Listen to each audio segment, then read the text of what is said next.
All right, we're back with the Smokey Joe Show. Today we have a special guest on today, Camila Ibarra. Yes, that's me. You Yeah. said it good. Thanks for coming on the show. Thanks. Cheers. I'm so Yes, excited. cheers. Oh man, I've been a big fan of your work for a long time, and happy to have you on the show. Dude, I'm excited to be here. It's like it's a good vibe. I like the vibe. Showed around. Thank you. Yeah. I always there's like a few memes online of like forcing people to come see your garden. You know, when people don't want to see it. And a couple of my buddies. One of my buddies, Joe, he's like, dude, I do not want to see your garden again. But I love showing people that stuff. Because we're trying to get into that. It's been hard for us. But Oh, yeah.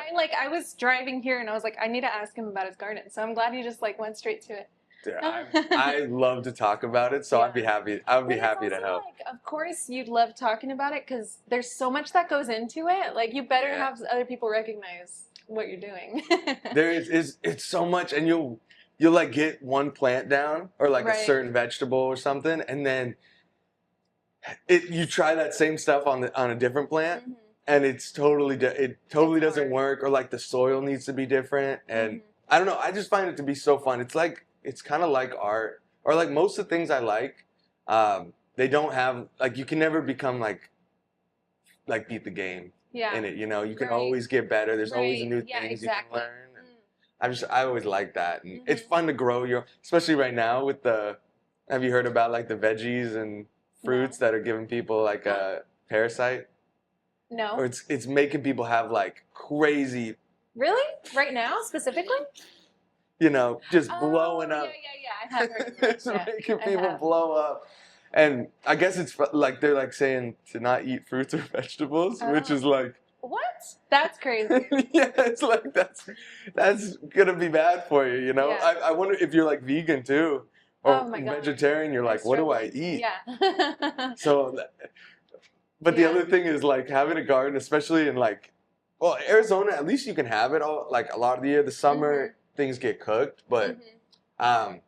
yeah, you can't really grow like lettuce. There's like a lot of stuff that like Mhm. don't do well in the summer. Yeah. But it's whenever I grow something from the garden, I don't know what it is, but it just tastes so much better. Really? And like I have so much more satisfaction. And like if there was like an outbreak of something or an apocalypse or something, you're Yeah. like, I know how to Oh, grow like, this I got stuff. my stuff. Yeah.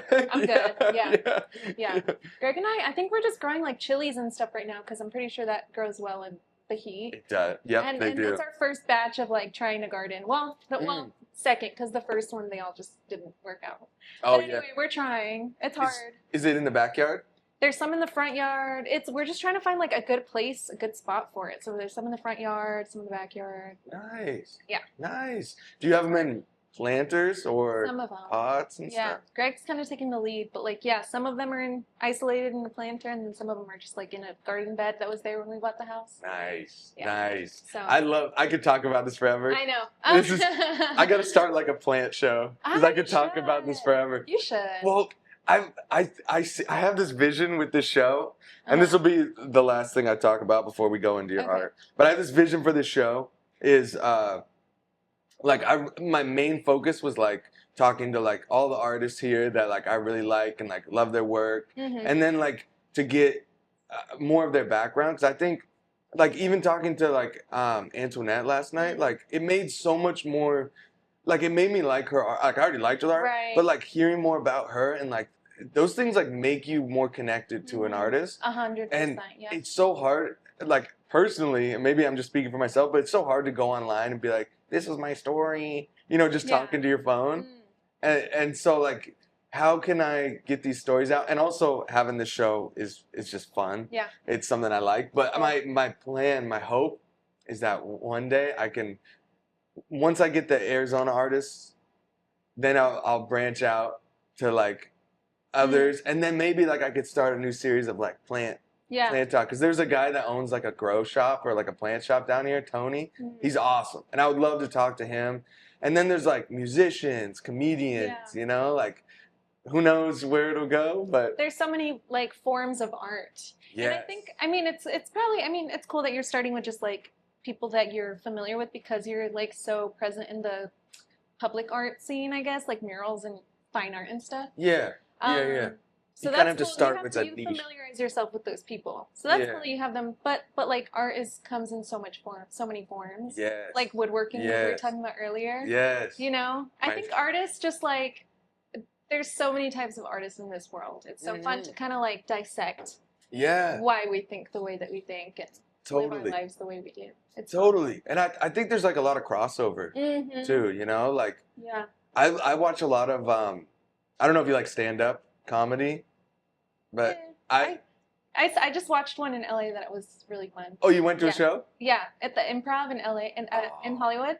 Nice. So that was really good. Nice. Nice. I Yeah. wanted to go to like some of those like the Comedy Store over there. Like there's the improv. There's like some famous comedy clubs. I've really wanted to go to. Stand Up Live. Have you been to that in downtown Phoenix? No. It's a pretty good club Cool. too.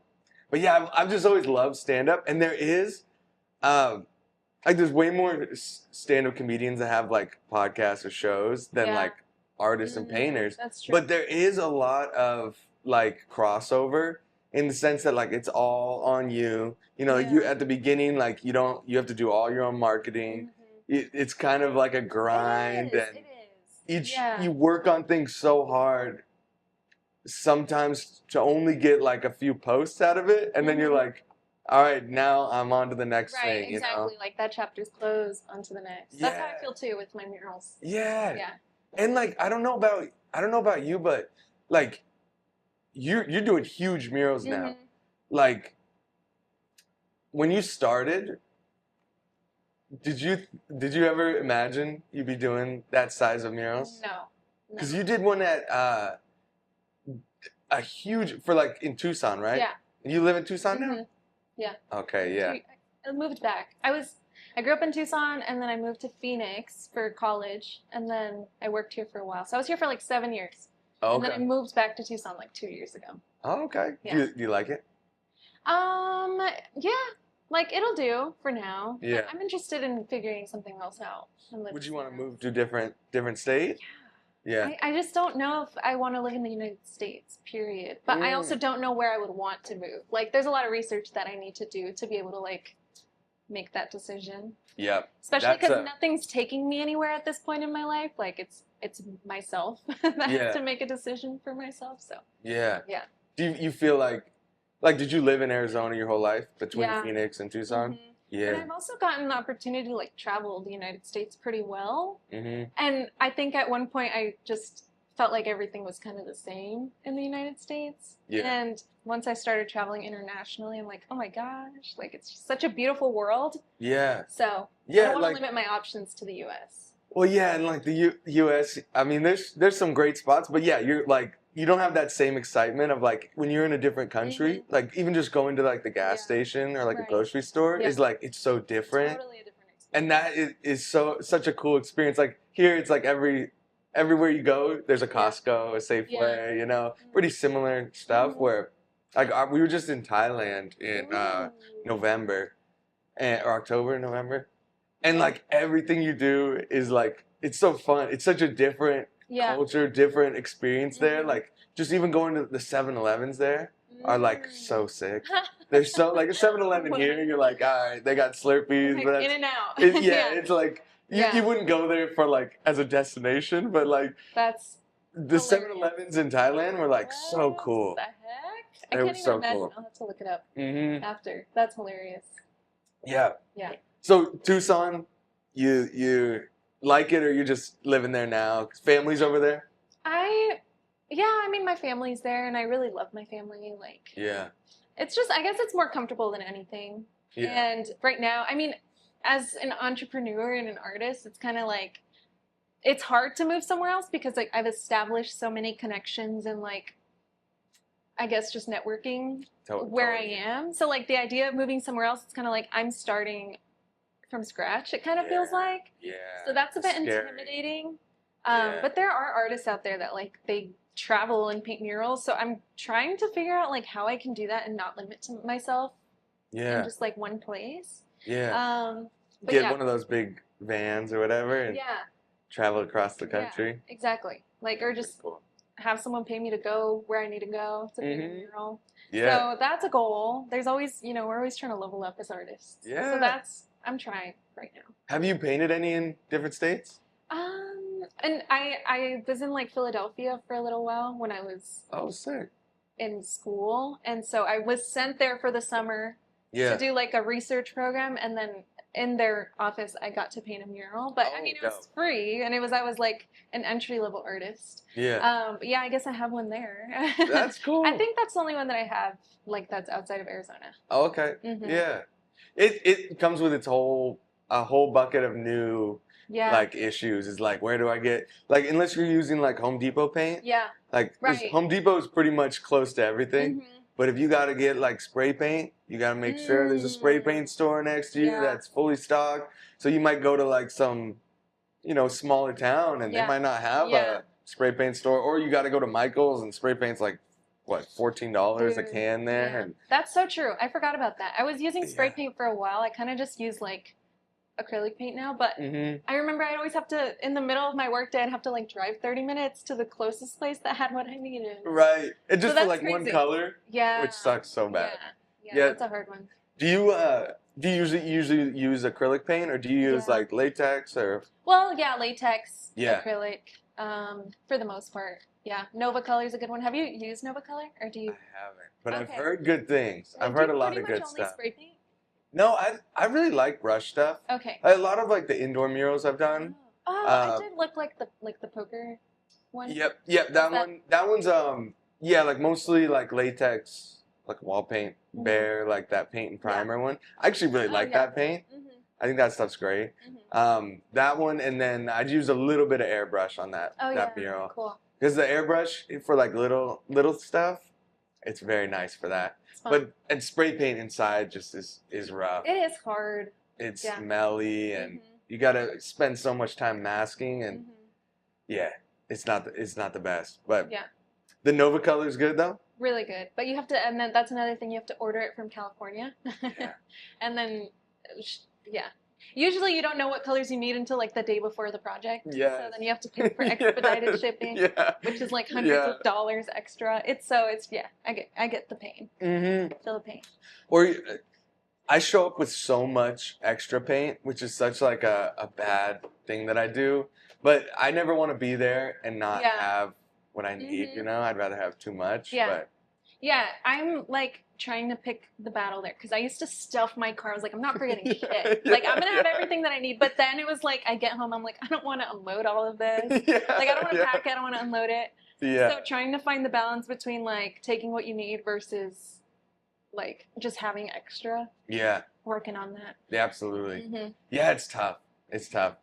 So when did you let's take it back. Okay. When did you start like painting? Was there, I'm so curious about this, is like, a lot of people start like painting because it was like, artistically you had something in you, or like, a few people on here said that they had like an experience that they remember, like a teacher or like something, like a parent that was like a big influence in them to like, gave them that first like pat on the back where they're like, oh, as a kid you're kind of like searching for something you're good at. And when art clicks for you, that can be like that shining light moment where you're like, this is something I'm gonna do. Whether you knew it was gonna be a job. Do you have what was the origin story? Pretty much what you touched on. Like, my very first memory ever was in preschool. They gave us construction paper, little pieces of paper, and I made a scooter out of it. It was like 3 rectangles and then 2 circles, and I made a scooter because I was like such a genius. And that's sick. And the teachers were like pat on the back, just like, wow, you're so amazing, and that is my first ever memory of my life. But I remember how much really? That's the first oldest memory ever. Wow, that's sick. And I just remember how much that meant to me, because I enjoyed it, and I remember the feeling of like, this just clicks in my head. And then fast forward to 3rd grade, when they assigned us to just look at a painting and just recreate it. And I actually nailed that. Like, I have pictures of those paintings. Nice. Those are my first ever paintings. And I just nailed that shit. But I'm also like, I remember in elementary school, people would make fun of me because I was so focused. Like, I was not messing around, you know? And so, but I like came up with these beautiful paintings. They were put up like in the hallway during parent night, and before my mom got to see them, they were sold like to another parent. Yeah.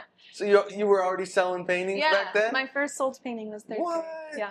So those are like my earliest memories. I just remember loving art so much. Yeah. And in all its forms too, because then I remember fifth grade, I was like class president or something, and I built myself a little like separate room out of out of just like stuff she already had there. And a podium. The teacher was like, you can have whoever you want in there, and if you don't want them in there, you could tell them to leave. I don't know why she was letting me do all of that, but I just remember like I was making stuff all the time. I always like really found joy in just like making and creating. And that's yeah, sick. just very early. That's dope.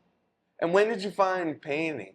Do you remember the first? Well, I mean, like I guess those were paintings, but like, do you remember like?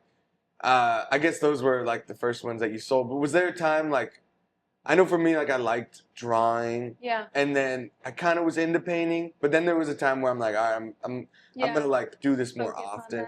Yeah. I think it was in high school. I remember taking an art class, and I don't know, just like something switched in me where I was like, I really want to try, like I'm gonna give this my all, and I wanted to focus on art. And I would paint like famous people, and then I would go around and be like, hey, who does this look like? Please say Miley Cyrus, because that was like one of the first ones, and then they would, so I was like, okay, fuck yeah, like I'm doing okay, you know. So that's when I started to kind of like focus on painting, drawing and painting, like kind of both. Yeah. And from there, it's just been like nonstop. Nice. Yeah. Did you have good like art teachers in high school? No. Like, well, I'm not saying they're bad. I just didn't really take art classes. I took a beginning art class freshman year, but it was just like super basic. Yeah. And that's when I started to get into it. And then my senior year, I took AP art, but that's like it's not instructed. You're just building a portfolio basically your whole time in class. Okay. So that teacher was great because he would always offer feedback, but he wouldn't teach me. Like I wouldn't go through lessons and stuff. So I never really had art classes. Which now I'm thinking about going back to school just because I've reached a point in my career where I'm able to like identify where I'm lacking things. You could probably teach the class. Yeah, right. But, you know, like you look at other people's work, and I don't know, I'm just like, I could be doing so much better in some areas. So I really want to get back into like learning mode. And actually I feel the same way. Sometimes you like, especially with Instagram, you look at all these people's art. Sometimes it becomes like too much, you know? You're like so much like comparison, like you see somebody's and you're like, oh man, I got so far to go. I know. And it's not even a comparison of like, oh man, I'm so shit, or like, you know. It's just like, oh wow, like would I be able to create that? Probably not, you know? Like there's some learning I gotta do. There's some learning I gotta do to be able to like be on that level. Yeah. So I feel that all the time. Yeah. I never took any like painting classes.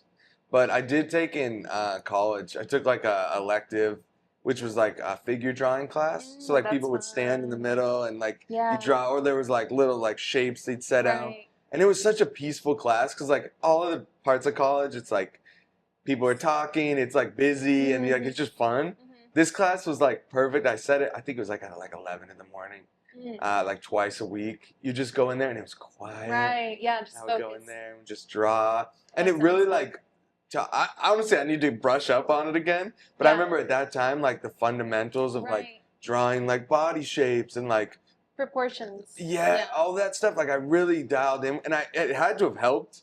Right. But I do think if I tried to do it now, I'd be a little bit rustier on like the drawing part because I don't really draw as much anymore. Most of it's like on the iPad. Yeah. You know, and then painting. Yeah, but I also feel like when I'm designing murals and I have people in there, I have to always go to Google and like find a reference of a person that's sitting exactly how I want them to sit, or like 100%. I wish I had the skill to just be able to like draw someone out in the proportions and like in the position that I want them to. Yeah. That's another thing that I have to learn. Yeah, same. I'm so jealous of people that can just draw from their mind. Scratch. Like just Because it's so tough. From the mind is crazy. It is. That's it. Yeah. I mean, maybe we've just gotten too comfortable with our resources. Because I mean, from when I was a kid, I would draw everything from scratch. But now I'm like, okay, what can I use to make this a little more seamless? But Yeah. now I'm like forgetting skills. Yeah, that is true. It's like the tools are like very useful. Mm-hmm. You know, like when I was first starting murals, now I really like using the doodle grid. There's still people that hate on that. You know, they're like that's cheating too. So you can never win. You can never win. You know, I think use as many tools as you can. But like you're saying, like if it's holding you back or you feel like you're like not learning, or if you feel like it's cheating or it's taking something from you, then you know that's on you. I don't like anybody else telling people, oh, that's cheating. There's people online that what's his name? Prime After Prime said like people were like mad at one of his videos, commenting like real artists don't use tape. Oh my like taping on lines, so you can never really win. Shut up! Yeah. Oh my gosh. You can never win. Tape? Wow. Yeah. You can never. Yeah, you can never satisfy anybody. Never, ever. But yeah, like the projector, I used to use that all the time. But you got to go at night. Yeah. And then like it has to be like the perfect scenario for you to use the projector. Yeah, and then I remember I had a job where like I show up and then it was like a hallway, so I couldn't set it up. Yeah. And so I'm like, oh man, I got to learn how to do it. So that was like, and I still think that's a great tool to use. Yeah. But that was like a point where I'm like, all right, I think I got to figure out something else. And now like with spray paint and stuff, I like using the grid. I feel like I like look at the image a lot more, like in those beginning, like laying it out. I look at it a lot more, which allows me to like, kind of like plan things in my head of where they're gonna go. That makes sense. Yeah. So wait, on those big murals, do you use spray paint or are you mostly doing brush and like roller and stuff? Mostly brush, yeah. Dang. Let's talk about roller, that. Like if it's a big area, then I'll roll it on and then, or like I'll do base coats usually. Yeah. So I'll, like if there's a face, I'll probably just paint the whole thing orange and then go in later and do all the shadows and highlights and stuff. Yep. Yeah. Man, on like rough surfaces, that is tough with a brush, isn't it? Yeah, I've actually been pretty lucky with those big ones. They've all been good surfaces, like just a little bit of stucco. And that's actually like ideal. Yeah. Stucco? Yeah. Yeah. Get like a little bit. Get a lot of paint on that brush and then you could like hide imperfections a little bit better. Definitely. Yeah. And spray painting, especially on stucco. So when you go to like a super flat surface, oh my gosh, drips like crazy, and it feels like you have to be so much more like precise. Flat? I feel like I was just talking to Paige about this. She's working on a flat wall right now. I was like, I think flat is the hardest surface to work on. Yeah. And people like shit on cinder block, which is a hard surface to work on, but each have their own battles. But flat is so hard. Yeah. Like to get everything perfect. Yeah, totally. Yeah, totally. Especially like, I've practiced, and it kind of like what you've been practicing on or what you're like more comfortable with. Yeah. Like that could sometimes be like you switch to now like you get a client that has like a flat wall and you're like, I've been painting cinder blocks for like the last 5 jobs. Now this feels like weird now. I feel like every single time I show up to a wall, I'm like adjusting to something. I can't just go, and it can't just be like a seamless experience. It's always like something. Yes. Oh my gosh. Yeah. Or like, do you have a certain thing like when you show up to a job like that you like always forget? Or like, is there like like mine is my tape measure. I forget it so often. I always forget that. But actually, like a level. Do you use your phone? The phone tape measure? No, I never have. Do you have an iPhone? Uh-huh. Yeah, it works. You can use a... Yeah, there's like a measure app, and it's actually pretty consistent. Really? Yeah, you can test it out. But I don't even carry a thing anymore, a measuring tape anymore. Oh, for the most part. Okay, I gotta get... Yeah. I gotta check that app out. Mm-hmm. Is it just on, like on the iPhone? Yeah, it's just installed already. You don't have to install anything. What? Yeah, it's pretty consistent. How did I not know about this? I don't know. Like That's it so seems useful. like there would be. It seems kind of like you can't trust it because it's like an electronic device. But I've measured things multiple times to prove that it's pretty consistent. So I just go with that. Nice. Yeah. Okay. Dude, that is so much. Yeah. That is a good tool because I forget that thing all the time. The level, I'll forget a lot. Yeah. Which is like when you're trying to get straight lines, it's so hard if I don't bring that. And extension cords. Now I bought so many that I just always have at least one on me. Yeah. Because you ever work a job like where like the plug-in is super far away. Yeah. You gotta have like 200-foot extension cords. I'm trying to think. 200 is crazy. I've had a few where it's like across the whole parking lot. Oh, I feel like I forget tarps a lot. Oh. But I've convinced myself that cleaning up the floor afterward is easier than setting up tarps every single day, but that's just not true. Because then I'll get to the point where I clean it and I'm like, God, I should have just laid the tarp down. Yeah. It's such a pain in the butt. Well, I guess because I see artists all the time that don't do, like, do you do masking? It depends. Yeah, I do. Because I see, like, especially with spray paint, it oversprays a lot. Yeah, everywhere, yeah. And my eyes are, like, always are drawn to that part. But some artists are like, that's part of my art is, like, the overspray. But, like, I've seen it sometimes in people's houses. Like, somebody will paint a mural at their house, and then they don't mask, and it's, like, overspray on the side of their house or on, like, their stairway or their hand railing. I'm like, I don't know. I guess like I used to paint houses, so it's like a thing in my mind where I'm like, that doesn't look good. Like you'll notice it immediately. Yeah. I mask. I mean, I think there's less masking involved with like not using spray paint. Yeah. And I mean, I can control the brush pretty well to where I'm not gonna have much going on other than. But I did I was spraying. Do you use Mural Shield? Yeah. Okay. Yeah. I was spraying Mural Shield on one of my big murals, and I oversprayed on somebody's car. And actually, when she parked that car in the morning, she was like, "Hey, you're not going to be spraying, right? Like, I see you just have just paint." Yeah. I was like, "No, I won't be." But then I ended up just like deciding that I was going to do the Mural Shield that day. Yeah, you were in the mode and just going. And so I was up on the lift, like spraying it, and right next to it was the edge of the wall, so the wind was coming in this way, and it totally showered her car. Oh no. And like 8 hours later, she comes out and she's like really calm, which I appreciated because I was having a terrible day. But it was a bad experience. I mean, but like shit happens, and now I'm like overly cautious about that stuff. Like way more cautious than I did a collaboration mural recently, and they're like, "Dude, like I don't think we need to be doing all of this masking." I was like, "No, like we do." Yeah. Because I'm traumatized. I feel the same way. I think you have one of those mess ups. I messed up this. Right. I woke up to a text, and he's like, "There's orange paint all over this floor," and it was like a new Airbnb. It was when I was pretty new. Yeah. Oh man, it's like spray paint to wake up. Yeah. Yeah, and I had masked and made like a whole little like cubby. But I'd left like, like if this whole wall, I was spraying this wall, I made like a little dome, right? But the end of it it had like maybe 2 feet, and I was like, just go under. Yeah, and I was like, but in my mind, I hadn't really spray painted much indoors at that time. It's like you have to make these mistakes to learn.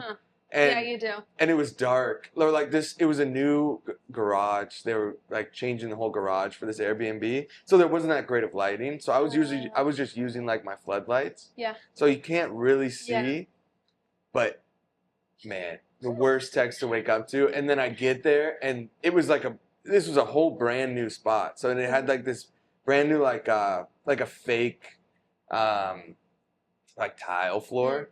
And there was just orange across the whole thing, like a thin layer. I probably spent like 4 or 5 hours like with a white sponge. It did get all off. Yeah. So I'm like, oh, thank you. Because spray paint sometimes can be so hard to get off.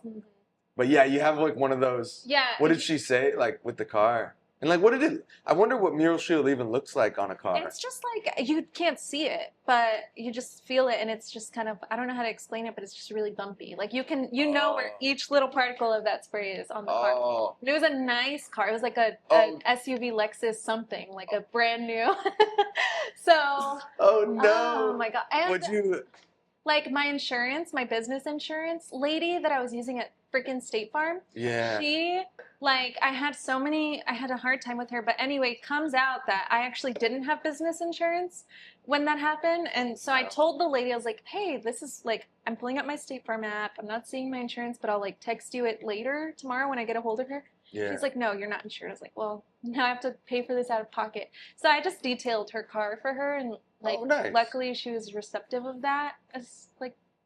So we left it there. So at least you had a nice lady, or Yeah, nice-ish. I mean, after that night, she was definitely like hesitant. After I told her I didn't have insurance, she was like not trusting me at all, Oh, no. which is fair. But yeah, it was like a nightmare experience. Yeah, and that just feeling of like having to And then having to also like, apologize and like feel like you yeah, owe this. Oh, I right. hate that feeling so Yeah. much. And then like when it's your first occurrence of something, you're like, how do I handle this? Like the feeling of not knowing how you're going to overcome that situation. Like, I don't know if you knew that you'd have a solution for getting that paint off the floor.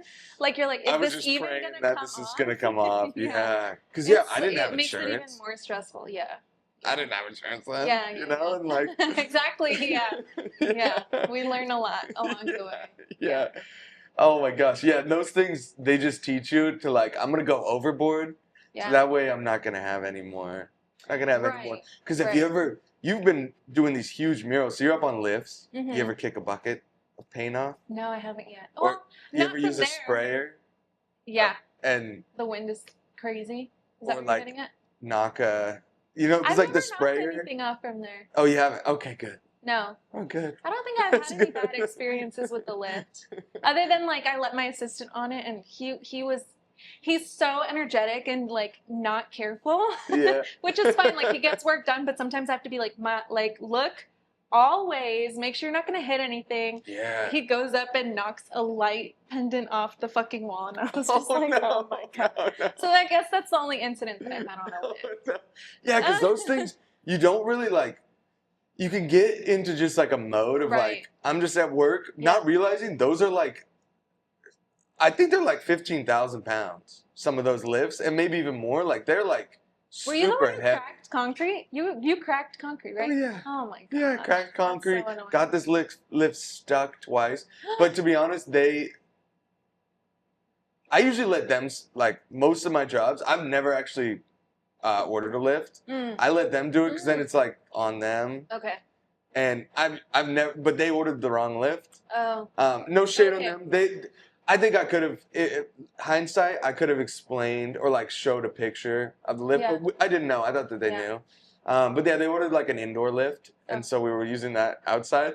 And those indoor ones, they have like, if you just go up a little curb, it's stuck.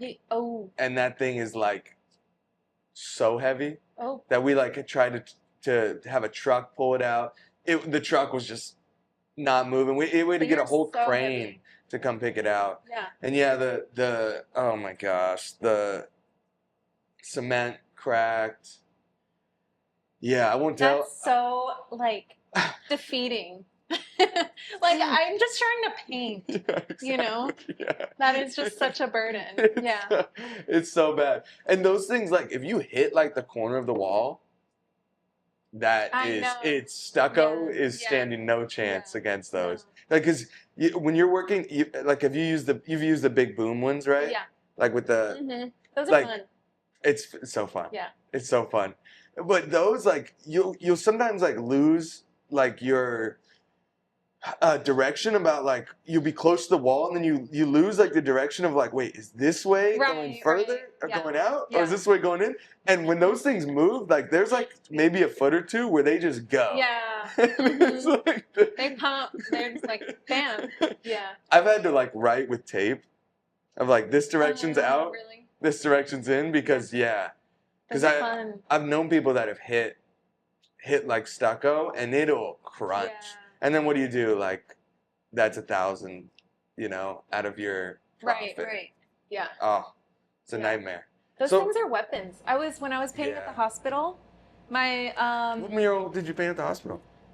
It's my biggest one. It's like a girl blowing bubbles and then two kids kind of like sharing a book. So that's the one that I did at the hospital. We'll put that one up here because that's one I definitely wanted to talk about. I love that. That's like my baby. That's just like, it looks so dope. Thank you. Like the bubbles and the kids sitting there. It just looks It's my proudest piece. Like, and I actually look back at that and I'm like, oh my God, that's a freaking massive wall. Like, I don't think I realized what I was signing up for before I did it. But now I look back and I'm like, oh my, if I were to look at a wall that size now, I'd be like there's a lot we got to talk about. But yeah, I remember when I was there, I was parked outside of the emergency, or the wall was outside of the emergency room, and so my lift was there, and some people would be parked there for weeks, months, you know. And I had my lift, and some guy couldn't start his car, and he's like, "Can I just jump it with your lift?" And I was like, "Can we do that? I don't know."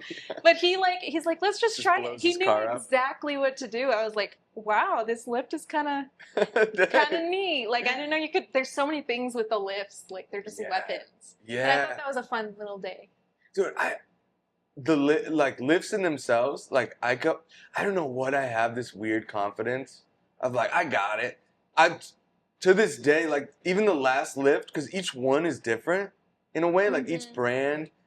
Yeah. Dude, I've showed up to jobs and I probably look like such an idiot. I'm like on YouTube, like how to work the Genie X60. Like we're the dumbest people in the world. Like the first day of using the lift, I'm like calling the maintenance guy. I'm like, "You guys gave me a fucked up lift." They're like, "No, just do this." Like, yeah. Oh. and you've used them many times. Yeah. Like same, like I've used them many times. But I can't tell you how embarrassing. And like this last time, there was like construction guys there. So they're all like noticing, like, he's been here for like 2 hours and hasn't even started. And I'm just like, like going back to my car and like trying to sit in AC and like watching instructional videos. And I'm like, what am I doing? And then I realized, like, the other one, it was like a button, just, you know, to start the engine. It was like a button. And then you turn like the little, whatever, the little dongle thing.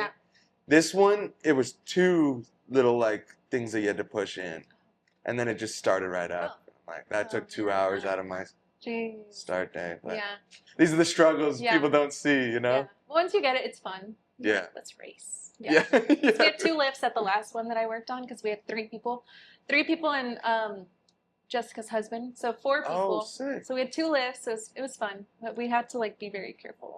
Were those other artists that were like? Did you bring them on, or did you guys all get different parts of the wall? Or no, the city. Rio Nuevo, which is an organization in Tucson, they reached out to the 3 of us, Jessica, Ed, and I, and asked us if we wanted to collaborate on the mural. And like honor Tucson's history was basically the only criteria. That was the That's not the one at the hospital, right? No. That's the one with like the horse and horses. like the train. No, that's a different one. But I have like there's a fabric mountain. There's like so many elements in this mural. There's women, like kind of a woman and her granddaughter making tamales. Oh, so nice. that's the most recent one that I've done. Nice. Yeah. No, okay, so that one was after the hospital one. Oh, okay. Have you posted that? Yeah. Okay. I posted a lot about it.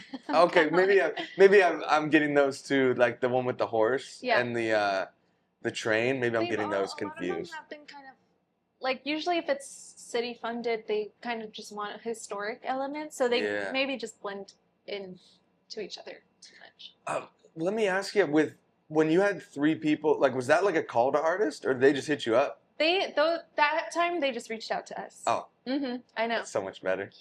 That's so much better. Yeah. You know, like we were just talking earlier about like Instagram and social media, you just show all the highlights. I try to always tell people to like keep it, like I try to keep it real. I'm like, I've applied to so many call to artists and never got one. Yeah. You know, so like the struggle is real. Those are just, I mean, if you're relying on that for work, just don't. Exactly. That way you don't get like all butthurt when you don't get them. Yeah. It's like, but yeah, if you're relying on those, good luck. And I think that some people think that artists that are getting a lot of opportunities are winning all of these like call to artist opportunities. And it's just not true. Like you never know which way those calls are going to swing. Yeah. I just actually was a finalist for my first one. I found out I didn't get it, but like I learned so much about that process. I was like, oh wow, like this is such a foreign world to me. It's such a weird, and they're all very different too from what I've learned. Because you not only like know who, at least in mine, and maybe this is the same, you know who you're competing against, which is also just a weird thing with art. And then like you have to like, at least in because I got selected for 1 and I was the first one out. They selected 4. I think they usually select 3. And then like from there, like they get your mock-ups. They're like, we brought on a 4th this time. They're basically just like, here you go. We're gonna take you out. And then like after the first round of us 4, they're like, well, we've chosen 3 now. What? And I was out, and I'm like, oh, y'all just like trick, you know, That whatever. is so crazy. Yeah. Oh my gosh. You gotta have a thick skin when you're an artist. You have to have such thick skin. I was thinking about that before I came here, actually. When I was thinking about social media, I'm like, if you want to post your art publicly, like, be ready. Yes. Yeah. Yeah. Yeah, it is tough. It's so much better when they reach out. So they reached out to you 3, and then did they, like, did you guys all design one thing, or did you guys have different sections? Like, how did that work? Like, we met up at the wall to talk about it with the client, and then we just, like, brainstormed our own ideas on the wall, and we came together and we worked on putting all of our ideas together. And it was, I mean, have you worked on a collaboration project before, like, at that scale? Or there was always somebody in charge. Like, I've like assisted. Oh, gotcha. But like, it was always like whenever I'm working with other artists, usually I'm like, you choose, because sometimes there's too many cooks. Right, exactly. And that's what I was nervous about, because it was my first time collaborating, but nothing of that manner happened. Nice. Like, I think all of us were just like so willing to like hear each other's points out, and nobody was egotistical. Like, everyone was just like, we all want to do the best that we can, and like receptive of other people's ideas. It was just like the greatest experience ever. And that's a perfect scenario. I don't expect that all collaboration projects will be that way, but the 3 of us, we're like getting dinner tomorrow. Like, we're like, the project's long over, but we're still hanging out, you know, like. Oh, that's sick. And like you said earlier, when you like get to know the artists, it makes you appreciate their art more. Like, that's I strongly feel that with these 2 ladies. Like, I look at their art ever since that project, they've been posting their work, and I'm like, it's like I love it 10 times more. Yeah. It's when you find like an artist that you like mesh with when you work on a project with them. That's such a cool bond, because you guys both like went in on this one wall. Yeah. And like, that's a good get insight on like how they think and how they like live, and just like you get an understanding of them. Yeah, and you learn stuff like, I'm gonna take that little bit of knowledge from you, and I feel like we all learned so many things. Yeah. And how long did that one take? We took about a month to design it, and then it was another month of painting. Did you have to go up, like, show the design to like a board and stuff? No, it was actually pretty chill. I know, right? We took a long time on the design, and it's nice to, I mean, when 3 artists are working on it, we were good at giving feedback and being like, oh, maybe this needs to change, you know, in like a respectful way with reason, you know? Yeah. Not like, oh, that looks like shit, you know, like let's it was always like, there's a reason for our design choices. Yeah. And so we did come to that like design just amongst ourselves, and the people that approved it really loved it. So nice. Just on the first? Yeah. Oh. I know. Isn't that crazy? Oh. Like dream, what a dream. Yeah. I know. Yeah, because especially like, I think it happens more like early on. Because at least for me, I didn't know whether to put my opinion, like working with clients, like how much I should put my opinion in. And I think that just comes with time. Yeah, I don't know about 100%. With you, but like you kind of gain confidence. Because like when you're first starting, like I couldn't even fake being confident of like, I know better when you're paying me, you know? Yeah. So like sometimes I'd just be like, let's do as many changes and then you end up spending so long. You're talking about like design specifically? Yeah. Where like you do it long enough, you kind of have that confidence where like when it hits on the first design, that's like the best feeling. Yeah. No, red flag if like you have to do a million designs because of the client.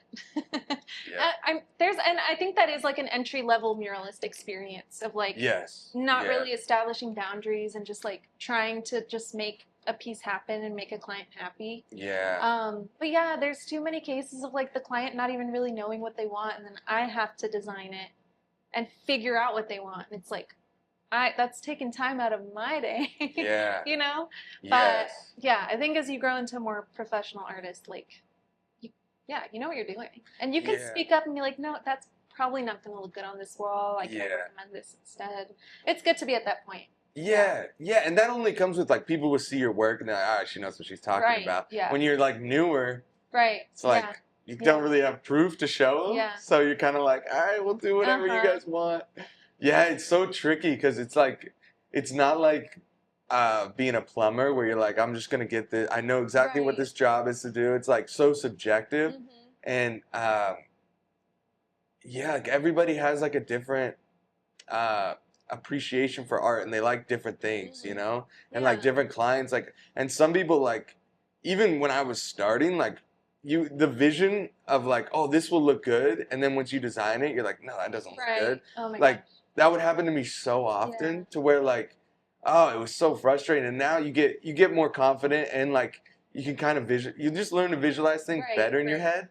But some of the clients, it's no knock on them. I was the same way, but they'll have ideas, and the longer you've done it, you can kind of like in the nicest way be like, oh, I think this will look better. Let's take that, and then like this will probably not work. Because I've had a few where they wanted like really small, you know, just designs where you're like, this is on stucco. It's going to be very hard to like do those little details, and like we have a big thing over here, so that's going to look weird in perspective, and just knowing how to like explain that. No, there's no rule. There's no like instruction manual for being like a muralist. No. It's so it keeps you on your toes. You're always learning something new. Yeah, I think the best way to like handle that is probably just have a discussion. Yeah. Like both parties contribute equally, not just take what the client has and like what the client's opinions and thoughts are, and just being like, okay, I'll do that. Like, yes, I'll check all the boxes, because that's not. You need to be able to like offer some insight as well. Yeah, and it does come with time. It does. Yeah, and experience. And I think when you have that experience, like clients, they're purchasing from you, or they're like having you paint for them for a reason. They kind of want you to give that. Like it's probably better for them if you give good advice. Right. You know, they're probably like, oh, thank you. She knows what she's doing. You know. And it makes it go a lot smoother. Oh my gosh. I had a client who wanted me to put a message on the mural. It was like a public commercial mural. He wanted me to put the same message 3 times. Like in quotations the same. And it didn't make any sense. Yeah. And I was just like, just in case you can't read it over there, you can read it. This was like the 10th iteration of like the design. And I like put my foot down there and I was like, absolutely the fuck not. I was like, I am not the girl for you. If you think that this is good design, then like I am not the girl for you. Yeah. Yeah. But oh my gosh, there's so many. Yeah. Yeah. Okay, so this was like the so we talked about, was there anything else you wanted to say about the one with the bubbles? Anything that went bad on that one? Anything like that was like was that the overspray? Yeah. Yeah, it was pretty rough. Do you use a different sprayer for the mural shield? I just use a pesticide sprayer. Oh, okay, like the pump one? Oh yeah, that's smart. That's smart. I have like a little cheap, because I have like my main sprayer, like the Graco one. I think it's the brand. And then I have like a little cheap one, like one of those little. It just has like a little bucket. Okay, yeah. They're like a yellow. It's like a yellow Wagner ones. Wagner. Yeah. From I got one of those. Yep. The pesticide sprayers are like $10 to $20, and then you don't have to clean them out. Plug it in.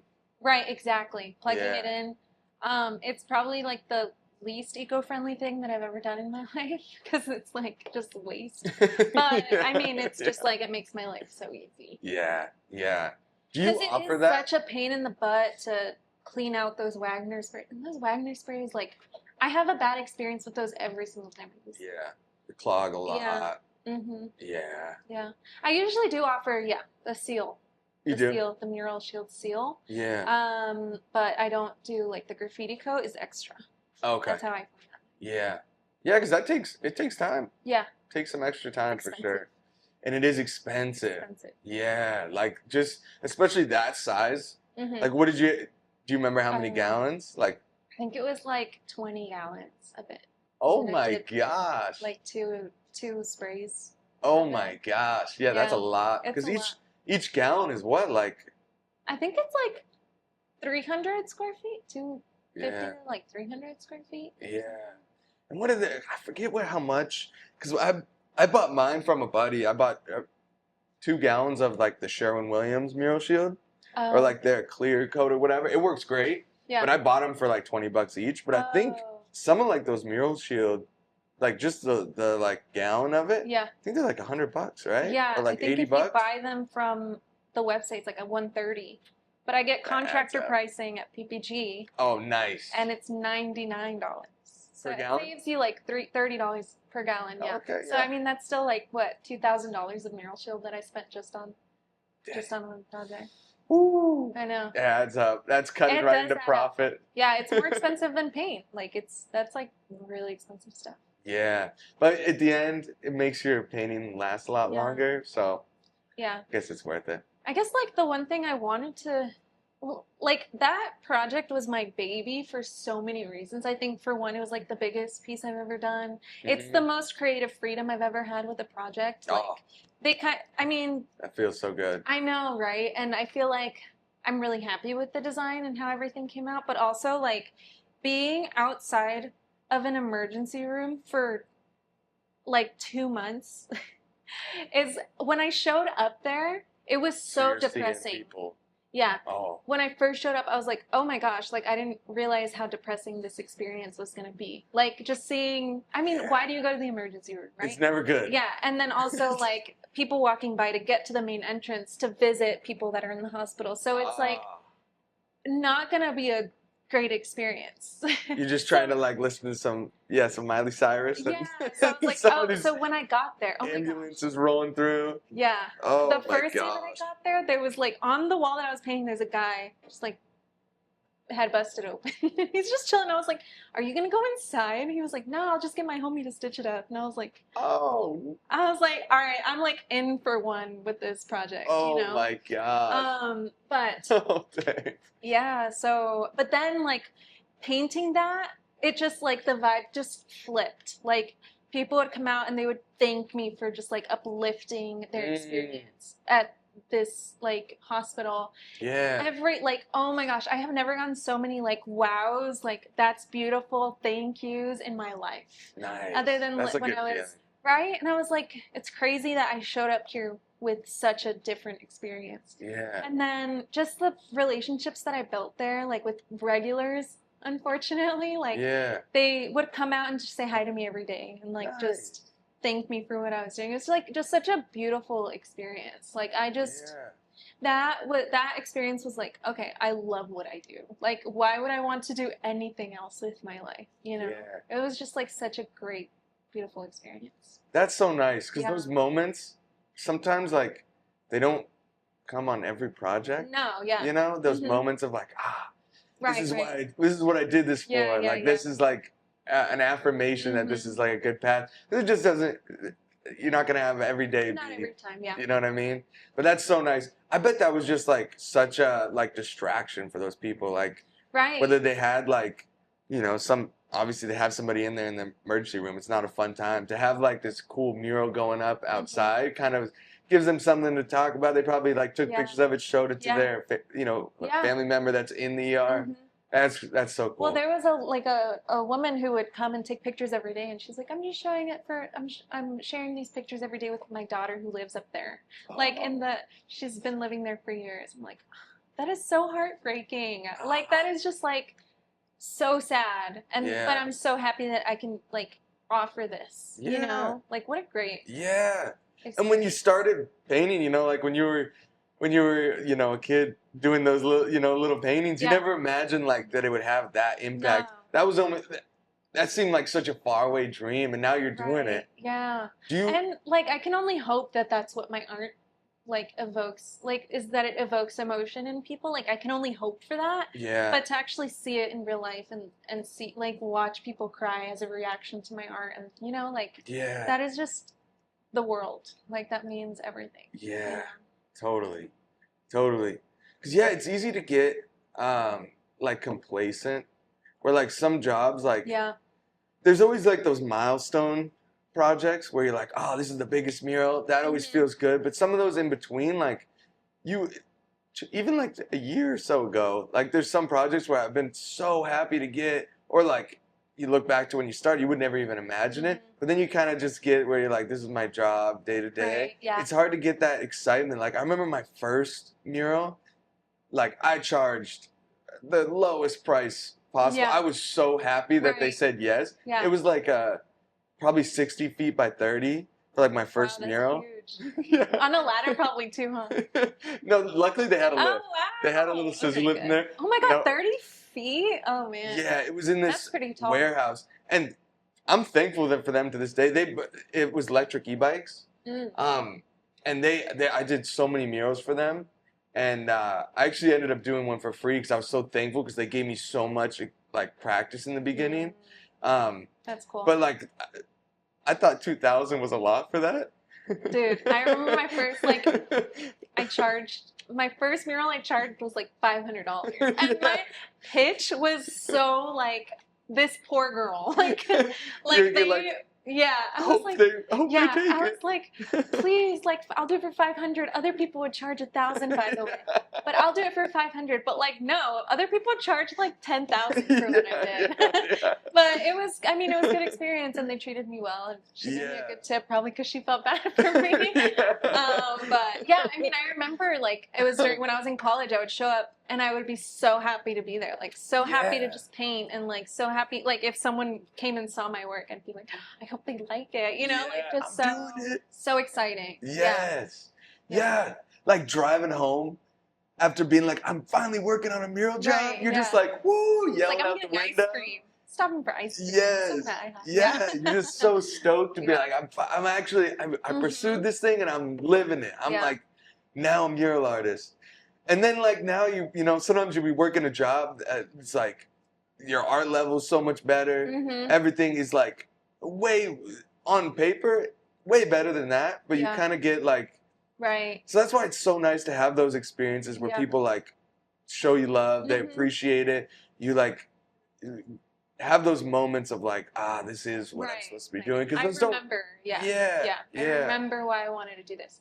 Yeah, and you're right. And I think that like that mural put into perspective of like what I don't want to be doing anymore. And I think that mural made me really picky on what kind of projects I want to take on, because I did realize I was like, I haven't felt this in so many of the projects that I have done. And so, yeah, but I am like kind of in a hard place because that means I'm getting way less work.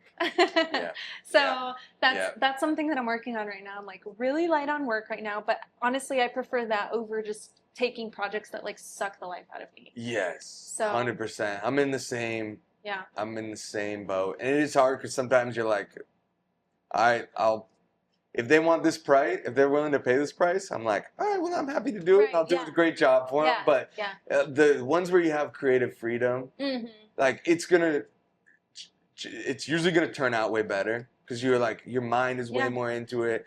You're excited to do it, and it's like something like true art from you, the artist. But and you just enjoy it so much more. And it's like that. The perfect world is to be. So that's where I was. We were talking about the murals I have here and stuff. It's like that's why I'm like, because I can't lie. I'm still in where like sometimes I have to take jobs that it's not really so much creative freedom. Yeah. But you got to keep the bills paid. But that's why I painted all these here, because I'm like, I want to show more work of like what I'd like to do. So then it gives people, because it really is a thing. Like the more you post a certain style, you're defining who you are as an artist, and then people will look for what they want. Yeah, absolutely. Yeah, if they don't have an example of like what the type of work you want to do, they're not gonna have anything. They're not gonna hit you up. Yeah. Which is such a tricky it's such a tricky place to be in, because you have to like say no to projects or like overbid, and then you'll have I'm sure you've dealt with this. The clients are, wow, that's crazy. That's too expensive. When you're new, I would sometimes like be like, okay, I'll change my price, and now it's like you kind of get more like where it's not a emotional thing. You're just like, that's what the price is. But I don't know about you. When I was new, it was really hard for me to do that. I don't know. Did you have that experience with clients of like, oh my God, getting pushed around a little bit? scared to send a quote out. Yeah. I'm like, still. Yeah, no, for sure. I was like definitely a client pleaser for most of my life up until like this year. I went full time January 2025, so it's been like a year and a half. Okay. But the first year I was like, I have to make sure I'm like good to be a full-time artist. Like I want to be self-sufficient. So I was like taking on everything, but I learned through that experience that I don't want to do certain things. Like it's just not worth it. And so this year, like I am kind of putting my foot down a little bit more. I think finally that's what I learned this year. Yeah. But before, like it is, client pleasing to the max. I'm like, how much are you willing to pay for this? Well, yeah, sometimes. Yeah. Sometimes, like, that makes me happy. You know, that'll keep some bills paid, and that's good too. And I mean, like, dude, this is hard work, especially like every project this is hard work. Like, it's not like a piece of cake. Yeah. You know, and if you're trying to hire me for a piece that I'm not really passionate about, like the whole experience isn't going to be fun. And then you want to underbid me. So I don't know. It's just like, some things I'm like, fine, letting go of, you know? Yeah. Yeah. And it's especially because some jobs, like, I mean, the bill gets, I mean, it can get high, especially if you charge, you know, even 20 a square foot on like a big wall can be, you know, $40K. Yeah. You know what I mean? It could be even $20K to like like I've had some where it's like $20K is like as cheap for this. It's like I'm giving you like a very cheap square footage price. It's still $20K. Yeah. And they're like, oh, I thought this was $2,000. Yeah. You know? Yeah. It's like, and like I guess it's like we can't knock them for thinking the way that they think, because it's not like they've ever had anything to compare this to. Yeah. Like it's hard to figure out what a mural costs, but it's easy for us because we have the experience of creating it. Like we know all the work that goes into it, material costs and stuff. Yeah. Like obviously $2,000 for a huge mural like that is like, wow, that's insane. Yeah. Like that's insulting. Yeah. But to them, they have absolutely no concept. Like most people don't, and it's fair. You know? But I mean, if you like put into the perspective of like, imagine hiring someone to paint your house. Like that's thousands of dollars. Just like paint it a cream color. Yeah. That's thousands of dollars. You want me to like put little ass detail into this and think I'm going to charge less than that? Right. Like that doesn't make sense. Right. If you look at it that way. Yeah. You know? Absolutely. Yeah. And Absolutely. it's like we build our skills from like most of us from like when we're babies, like when we're little kids. This is a skill that we've learned through so many years. Yeah. Like you can't just hire someone. Like there's a small market, you know, it's just like there's so many things that go into where it. most people could roll their wall. You know what I mean? Like typical painting, like just normal house painting, like most people could do that. Yeah. But those guys still charge a lot. Yeah. You know, it's like you can't underbid yourself, but there is that tough thing because there usually is an artist that's new that's like, I'll do this for cheap, and I can't knock it because you know, you hear people like being like, we all need to charge this price, but I do agree, like, you know, people will undercut, but that's just the nature of it. And like, I can't really knock those new artists because like I did it myself when I was new. So it's like, it'd be nice if we all just agreed, you know, 40 a square foot, you know? I know. But it's like, it's just hard though. Yeah. And there's always going to be new people that are hungry and if you did it yourself, you can't really knock them, I think right? And then also, like, new people are going to come with some errors, probably. Like, you learn through errors. I've had so many errors in my, like, history. Well, yeah. You know, so if you're willing to pay a little bit less, just, like, expect, like, that it's not going to be... I mean, but it can be. But it can be. Like, I when I was starting, I did provide awesome murals and awesome experiences, but there was a lot more risk involved. Yeah. You're taking a risk, you know? Totally. Yeah. And your work now, like... Anybody that's been doing it looks so, you know, your work looks like the price that you charge now, you know, where like back in the day, you're like, it's hit or miss. You're kind of like, there's some inconsistency also, like with newer artists, like some are good, some aren't good, you know? Yeah. So, and I respect getting out there and just being like, I'm going to try it. Yeah, absolutely. Because we all had to do that. Yeah. But I can't knock people for charging what they want, I guess. Yeah. I can't knock them. Yeah, it's tough. Yeah, because you can't really like give like clients.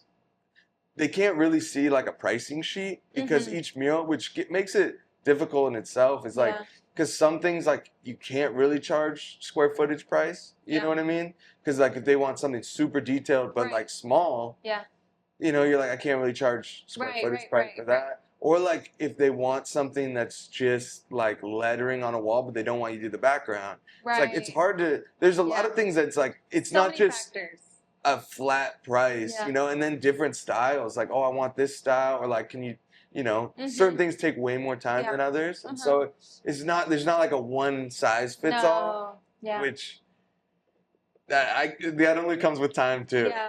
And you slowly figure that out. I'm still trying to figure that out. Yes. That's a hard one. It is. And there's, I'm sure you've had it where there's like projects where like when work is slower, you're like, oh, I'm happy to like, you know, charge this price. And then you set that thing, schedule it out, and then you get busier. And now you got to show up and you're like, oh no, I underbid this. I underbid this so much. But it is what it is. Yeah, it sure beats anything else. It does. I mean, I don't know if you know this, but I was an engineer. Did you know that?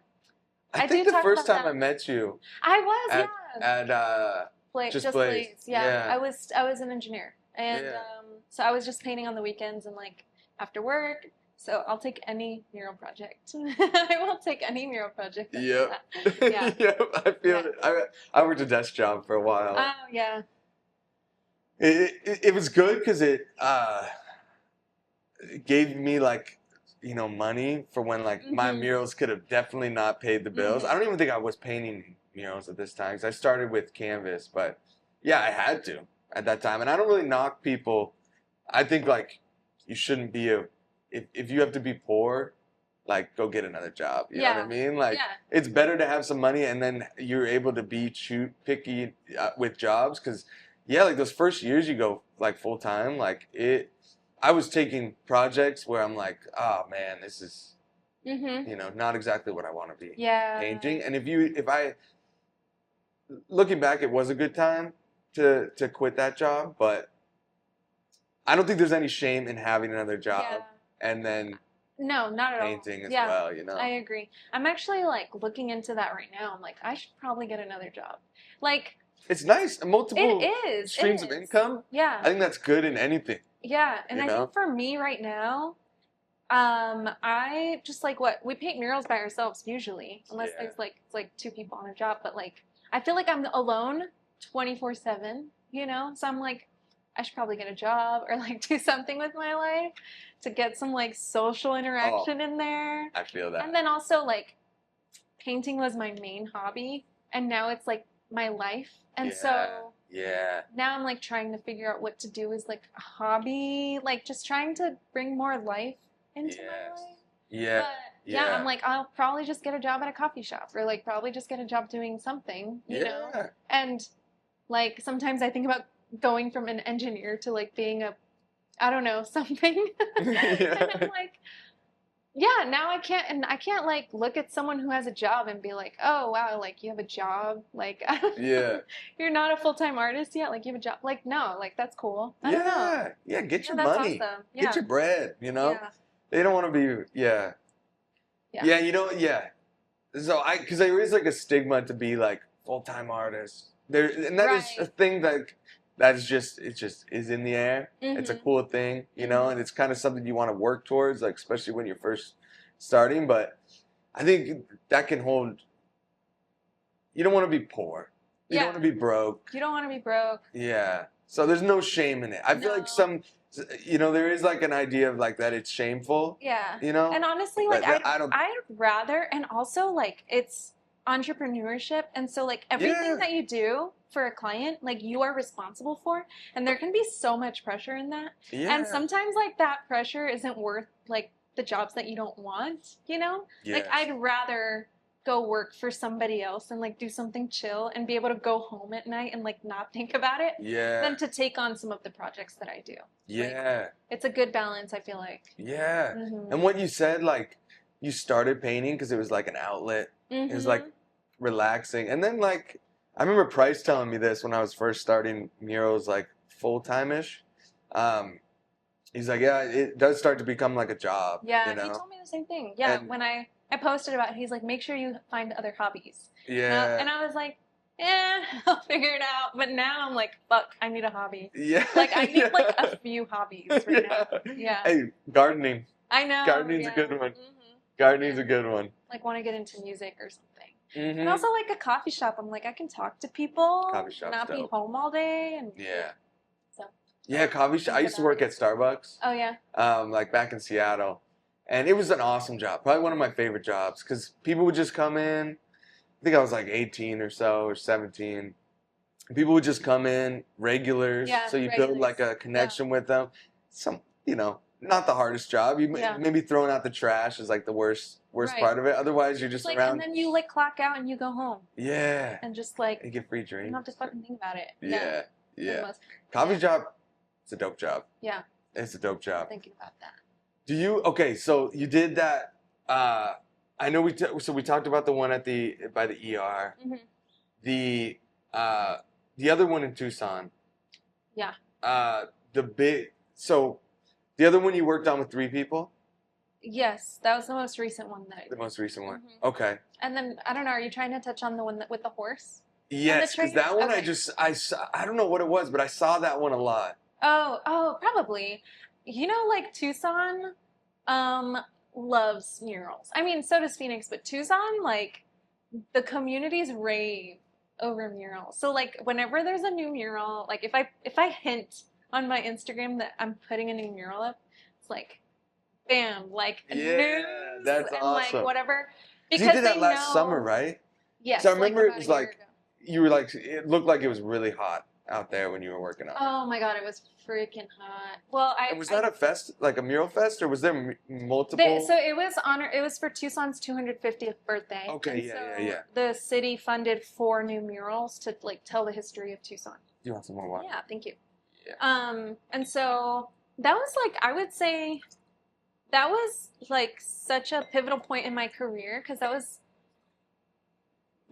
the biggest mural that I worked on at the time. And it was also like, I got an email from the lady from the organization that was funding this. And she was like, hey, would you be interested in doing this project? And she was like, this person, and this person recommended you. And like, just those 3 names, I was like, those people recommended me. It was like Ignacio Garcia, Jessica Gonzalez, Pen Macias, like they're well-known artists in Tucson. Yeah. Joe Pagic, and I was just like, they recommended me, and so that was just like the greatest honor. Yeah. Yeah, like and people you look up to were exactly. Like, she's the one. Yeah, exactly. I was like, what? Yeah. And so she was like, well, the wall's yours if you want it. So I was like, well, obviously I'm gonna take that, Yeah. And so I got to work with Ignacio, Joe, and Penn were the 3 other artists because there was 4 murals, so each one of us got a mural. Sick. So it was something that was like really celebrated in Tucson. So that's probably why you said it a lot.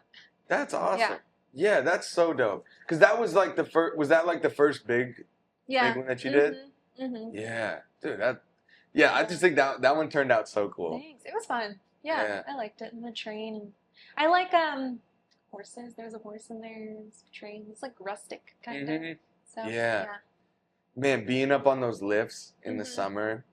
So hot. Yeah. Did you have to work on it at night at all? Well, I just worked on it like when the wall was giving me shade, which was like early morning until the afternoon. So at noon, it was like, I'm out of here. But some days I had to work longer. So I'd have to work with like the sun beaming on me, which was... And the lift gets hot. Everything gets hot. Like the machines you're using gets hot. Like the paint gets the paint gets like layers of just like dryness on the top. Everything just becomes annoying. Yeah. And then it dries so quick. Yeah. And then, gosh. Like Miles was my assistant at the time. And so we had to have like patience with each other because like we're just not having a good time, you both like in the mornings we're like hopping around, like having like just vibing, like playing music. So, but like no, when it's hot, it's hot. Yeah. It sucks. Yeah. Yeah. Oh my gosh, yeah. So So those murals, are you still doing canvases? No, I mean, there's no reason that I'm not. Yeah. I just haven't been. Yeah. Same. I feel like that's like what we were talking about. Like, the more you post stuff, like, the more you post murals, that's what clients see, and they want, I don't, and it's hard because, like, for me, a canvas takes so long. Like, Almost And takes like you longer. said, right? Yeah. Like, because people are going to look so close to that canvas, so it Yeah. has to be really detailed. Whereas like a mural, you're only looking at it from a far distance. Yeah. Like when you're up close to it, it's a blur almost. Yeah. So canvas paintings are just so delicate, like take so much time. Yeah. It's hard for me to justify. I don't know, it's hard for me to find clients for that because The for pricing. the price Yeah. isn't going to be sweet to see, you know? Yes. And it's not square footage price. Yeah. It's like, Mhm. yeah, and people don't realize like, oh, maybe like a 20-foot by 10-foot mural could take just as long. Right, as, they don't realize, yeah. You know, because We're they're just, using like, those small flowing. brushes, Yeah. and it takes a Super while. long. Yeah, it Okay, takes I'm glad it's not just me, but yeah, it's super delicate. Yeah. Yeah, and people dissect it. They're like this close looking at everything, you know. Mhm. So Did you do a lot of canvas stuff? I did, like, growing up, I guess I probably stopped doing that like 2.5 years ago. Okay, and just Not went straight fully into the stopped. murals. Like I've done a few since, but yeah, I mean, it's for me, it's really intimidating to start a canvas piece. Yeah. It's so like I'm so used to guidance. Like I'm so used to the client kind of like telling me what they want. So I need to Giving you like check out of that though, because I Yeah. want to be able to just get on a canvas and just be like, this is what I want to paint, you know? Yeah. Yeah.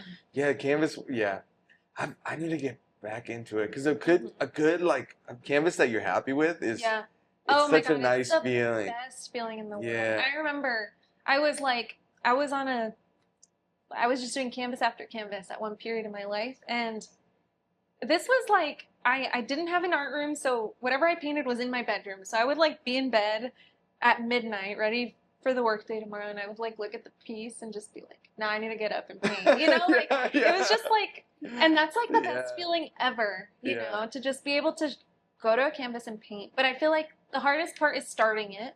Once you have it started, then you're like in flow state and you can't wait to get back to it, you know? Yeah. I need to break that. Like, that's kind of holding me back right now. Yeah, and you get to paint it at your house and stuff. And I like that switch off. I haven't really done, I've got one coming up that I'm going to do, but yeah, I haven't really done as many canvases. There's like so many art shows and stuff around here, like Third Rail.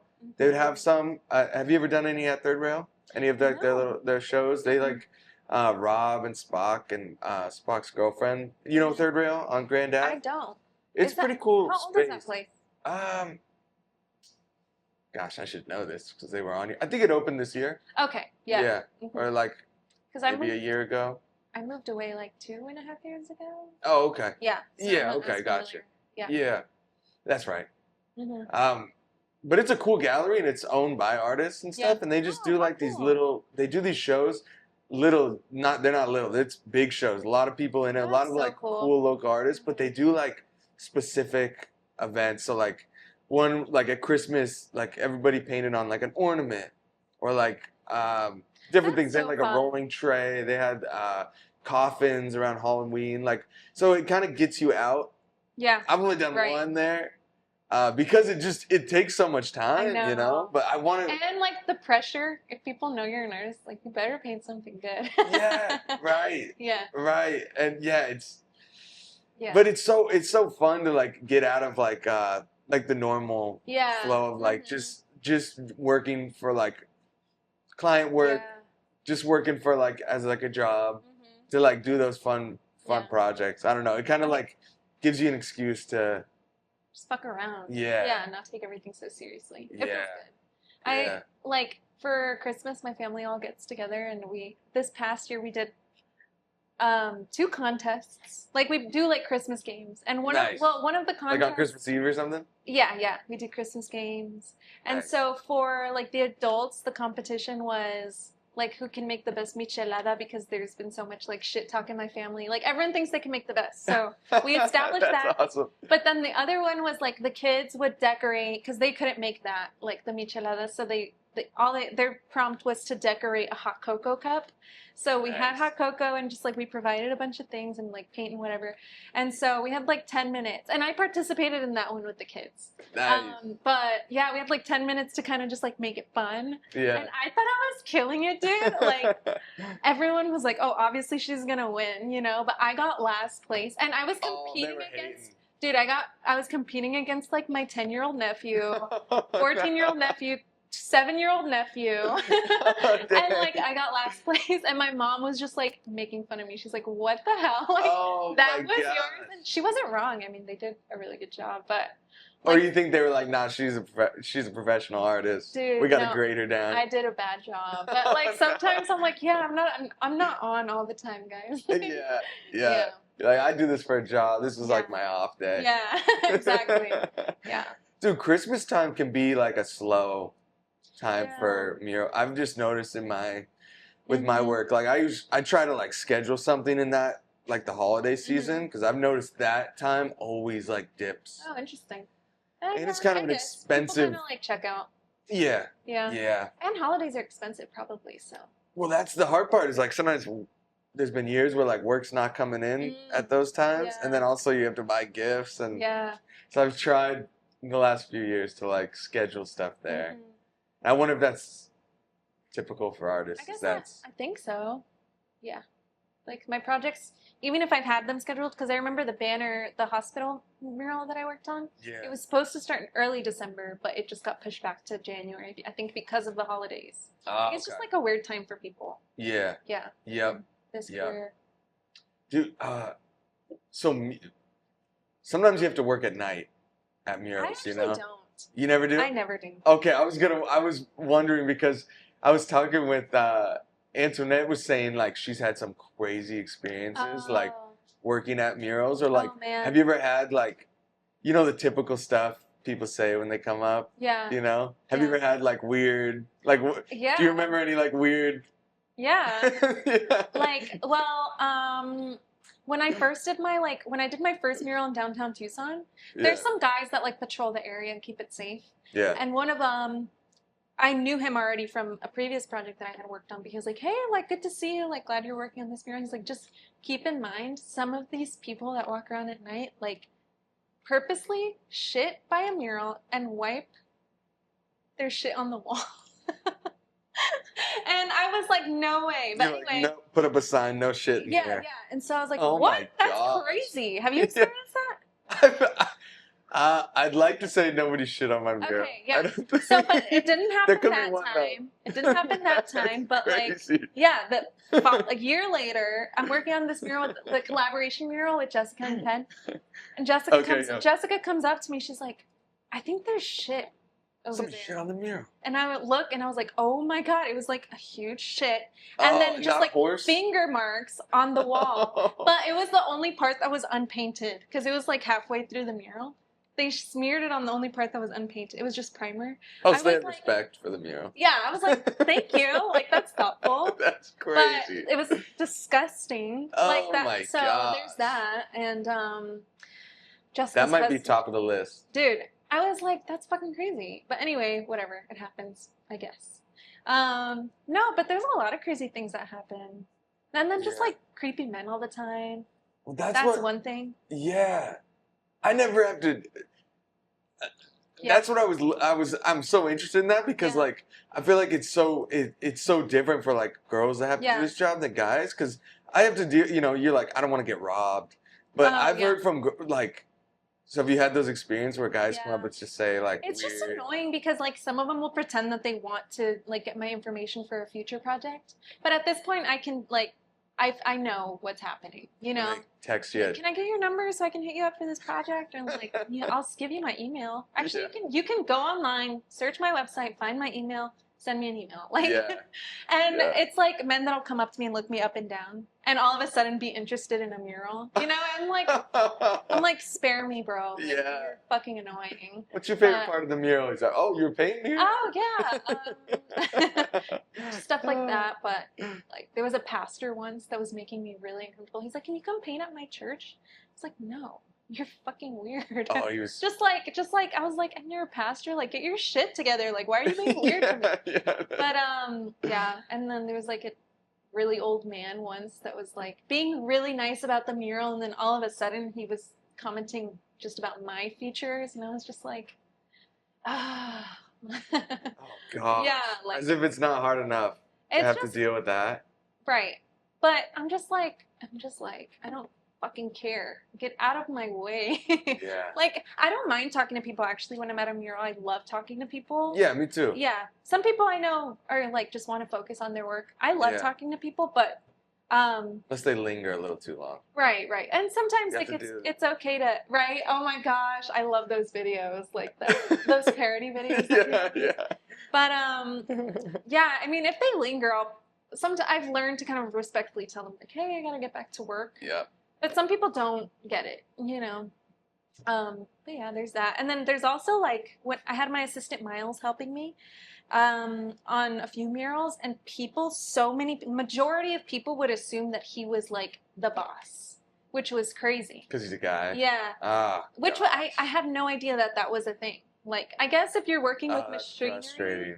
Yeah, I mean, he would be on a lift. I remember there was this one guy who would walk the area every day, and he would only say hi to Miles, like from the beginning. Hey, Miles. Hey, Miles. And I was just like, this is my assistant. Yeah. And there was one time, like, Miles was up on the lift, and I was down at floor level painting something. This guy walks past me and, like, goes to the lift, screams up at Miles, hey, man, what are you painting there? And I was like, I was way more easy to access. Like, wow. Way easier to access, yeah. And then when I, like, yeah. I didn't even think about that. And that's then so demeaning. This is when it was, like, validating. I was in one of those, like, paint suits. Like, you couldn't tell my gender. And I was putting on the mural shield. Like the big white suit. Yeah, like, covering my head and everything. Yeah. And obviously my back's facing everybody. I'm putting on mural shield. It's like 90% of the people walking by, they're like, good job, bro. You're killing it, man. Like, dude. Yeah, bro. Yeah, like, dude, smashing it. Like, it was all, like, male references, you know? Oh, man. And I was like, oh. I guess people think it's, like, just, like, men doing this shit. I guess, I don't know if it's, like, being on a lift or being outside when it's hot, like, working hard and... That's so interesting. I know, right? That would make me so mad. Yeah. Like, that would kind of piss me off. I mean, it doesn't really piss me off anymore because it's just, like, the reality that we live in. And because I was an engineer, and that's also comes with that. So I think I'm just used to it. But I did have a moment where I was like, why does everyone think I'm a man doing this? Yeah. You know, like, I don't know. It's just like... Yeah, that's... Or, like, the just talking to Miles... Right. And not you. That would be like, wow. Yeah. Especially when it's your job, you're like running stuff and you're thinking about so many things and like you're the one putting this whole thing together and then they're like. Yeah. I think the way that like, I mean, most people walking by aren't going to pursue me for a job afterward, you know? So if they talk to Miles, cool, whatever. Yeah. And then if they really do want a mural, they'll find out that I was the one in charge. So it doesn't like, it doesn't bother me that much. I'm not like every time it happens I get infuriated. No, whatever. Talk to Miles, sure. But yeah, I mean, just like the idea that that's a thing is like, huh, interesting. Yeah. Dude, I'm sorry it's so hot in here. Oh, I feel like I need to get a new AC unit in here because it's hot. I'm sorry about that. I'm doing fine. I need to I think I need to get one of those like mini splits or like a better AC because today... Or maybe this thing's like getting burnt out because it's so hot. Because yeah. Okay. So I'm sorry about that. It's okay. I'm sorry about that. So anyway, those are some of my experiences, pretty much. But yeah, I don't paint at night. No. Yeah. I just like I just never have. I like to see with sunlight. Do you keep like? Because I know some artists are like, I got to keep this like my schedule. Like I wake up. Have a routine, like treat it like a full-time job? Or? Yeah, I do. When I do have projects, I'm like strict about the schedule and the routine. It's nice. That's good for people to know because there's a lot of people that envision like the life of an artist. It's like you wake up at 2 p.m., you know, you roll out and it's like... Especially if you're painting murals outside in Arizona, my ass is up at 4 o'clock in the morning. Yeah. Like, to get out and at least get some hours before it gets 150 degrees. Yeah, you got to wake up early. No, and then you have to work around, like, I remember painting a mural at a restaurant, and he wanted me to work when it was closed. Yep. They close, they close at 10 p.m., they open at 10 a.m. Or whatever, so it's like I have to work pretty much a night shift. So it just depends. Yes, I've worked, I used to be like so much more of like a night owl, And I've taken a few of those where like I'd be coming home at like 6 a.m. Yeah. You know, Mm-hmm. and it was kind of fun. Now Yeah. I think like I'm like a little burnt out on that. Yeah. Now I try not to do those, Mm-hmm. but sometimes it is very relaxing. You know, it is nice to like. I like to have a routine because I mean when I don't have projects going on, that I'm out of routine, and it's hard to get stuff done, and it's hard to feel like I'm doing anything with my life.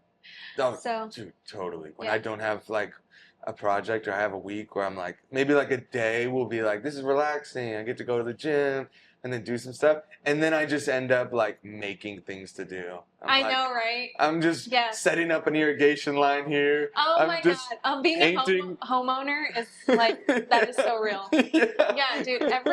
I'm like, my house is in good condition right now because I've been light on mural work. Like I recocked everything. I just rerouted the floor in my bathroom. I just repainted all my cabinets. Like yeah. I did the same exact thing. Yeah. I'm like, oh, this will keep me busy for 2 days. Yeah. So if I don't have something, I think that has to be something with like the artist brain. Yeah. I don't know. Well, yeah. I mean, like I don't see other people doing that shit. So probably. Like, I have to have something. I'm like much happier if like I wake up and like, all right, I have this stuff to do. Yeah. Mm-hmm. You know? Yeah. So did you have like do you remember like any like inspiration? I know you mentioned like there was those artists that like they recommended you and you're like, oh, these are people that I looked up to. Did you have early inspirations or like is there any artist like you could be like, all right, these people, whether it's recent or early that you're like, these people were like my top? Like, it's always been local people. It's never been, I've never looked at like a famous person's art and felt so connected in an inspirational type of way. Like, I've always been really inspired by people that I've seen in my local community. Like, Joe Pagic from Tucson. He's great. Always inspired me from when I was like in high school. I remember seeing his work, and then he's so talented. I know him, and dude, he's like the nicest, most generous guy. Like I want to meet him. You should meet him. He's Fellow great. Joe. I know, Fellow Joe. Like I've texted him and talked to him about like, hey, this is happening with my project. Do you have any insight? And he'll call me. He'll call me. He'll be like, hey, I'm stranded on the side of the road. I have like a lot of time to chat about this if you want. Like he's just so willing to give information, and he's been doing it for so long, and I respect his art style as well. Like he does pretty much everything from scratch. Like he's just such a true creative. So I've always you can tell with his work. Like I've always really felt inspired by him, and he has his style, but somehow he always seems to like surprise me with a new piece, which is fun. And then lighting just knowing him personally. He's just so talented. Yes. And he's just such a good guy, and so that has never he's always been an inspiration to me. And then like just when I moved to Phoenix, like Price Goodman just blows me the frick away. Like, he's so talented. He is so talented. Like his art is so good. So he has that eye. He's just so talented. Where things need to be, position, composition. He just like color, and I've worked with him on a few, and he is so fast, and like he just has that thing. He's one of my guys as like helped me out probably the most of any artist. I met him at Just Blaze, and he was there just like giving pointers. Like I love a humble artist. I've met some on the other side, and I'm like, bro, get the fuck out of here. Like, your art isn't even that good to be acting like that. But anyway. And the gatekeeping a little bit, which because I've talked to, there's been a few people I've had on here that have different opinions on this, and the part that I agree with is like, you shouldn't give out your secrets to just any. I agree with this. Now I'm a little bit more like on the like, I ask people questions, and I was really appreciative of the people that answered, but I think I also showed that I was like working towards stuff and like putting the time in, where like you don't really want to give your secrets to somebody that's just like, I do this once every 6 months, or like but people that are like yourself with like Joe asking questions, or like with Price, like those people are invaluable. Like I'll always remember them. So like if newer artists and I see like that ask me questions, I'm so happy to like give them advice and stuff. Hopefully it goes to the next one. Oh, got it. I'm so happy to like Give them, because that was so That's important. true. If they're working toward it, I'm more than happy, dude. Yeah. To be as generous as I possibly can, you know? But then I agree, there's some people that are just like, I can tell their intentions might not be the best. And therefore, I don't owe you anything. Yeah. You know? Yeah, definitely. So, yeah. And then the other one, Torva. I love Torva's work. Oh, yeah. Like, I just love to, I guess I'm just like inspired by fine artistry in mural work. Like, people that really take pride in their work. Like, she does like a lot of those, like the balloon dogs and stuff. It looks like chrome and stuff. Yeah, she's very talented. Super talented. Yeah. So, those are like artists that come to mind. I don't think I have either. But you just seen her on like every time IG. I see her working like that, it's just like so cool. I just love her style. Isn't that so funny about being an artist? Like, there's been so many people. Like when Spock came on here, I was like, oh shoot. We're sitting right here, and I was like, "What's your real name?" No, actually, before I came here, because I know you go by Smokey Joe, and I was like, I'm pretty sure his name's Joe, but there's a chance it's not. So I looked you up. Yes. Yeah. It's not just me that has that. Yeah. Because you just know people by their like IG, you know, and it's so funny. Or like you've followed this artist and like you've liked their work from like when you started. Yeah. Then you see him around, it's like, oh, this is a celebrity, you know? And then like probably with like Joe, you're like, now we're working, you know, we're working. It's so cool that you're like, now we're working on a job together. Yeah. You know, like Bryce got me into spray painting. Like he was like the first person that was like showing me like what the right caps are. Like he got me into airbrushing. So I'll forever be like grateful for his help with that. And like, to be honest, like those are the two people that I named, like Price and Joe, are like controversial sometimes. And I will like Price likes that. Yeah, no, he loves it. But anyway, like there's some people that come after Joe, and I think it's just because he's like a freaking veteran and he's been around and he's so good at what he does. I like truly think that's the only reason. Haters hate to see you doing good. I will like defend him forever because of how he treated me. Like, I have a personal experience with him and how, like, I was well-intentioned going into this, like, industry. Yeah. And I think he recognized that, and he was so happy to help me along the way. And it's like, some people aren't, you know? And so I will defend. Absolutely. I'm a big, like, loyalty is, like, a big part of my brain. I don't know what do you call it? Like your signs, Leah, being a Leo. I don't know. I don't know anything about that, but I'm very loyal. Or like Oh, is that accurate with your sign? I think so. Okay, because I'm a Libra, and Libras are creative. Oh, okay. Yeah. Well. And actually, people guess my sign all the time, but I actually don't know anything about that either. So. You said Libra? Yeah. Oh, are they? That's like they're like a creative. Yeah. But people, every time someone guesses my sign, they always guess it right. Oh, dang. Isn't that interesting? Yeah.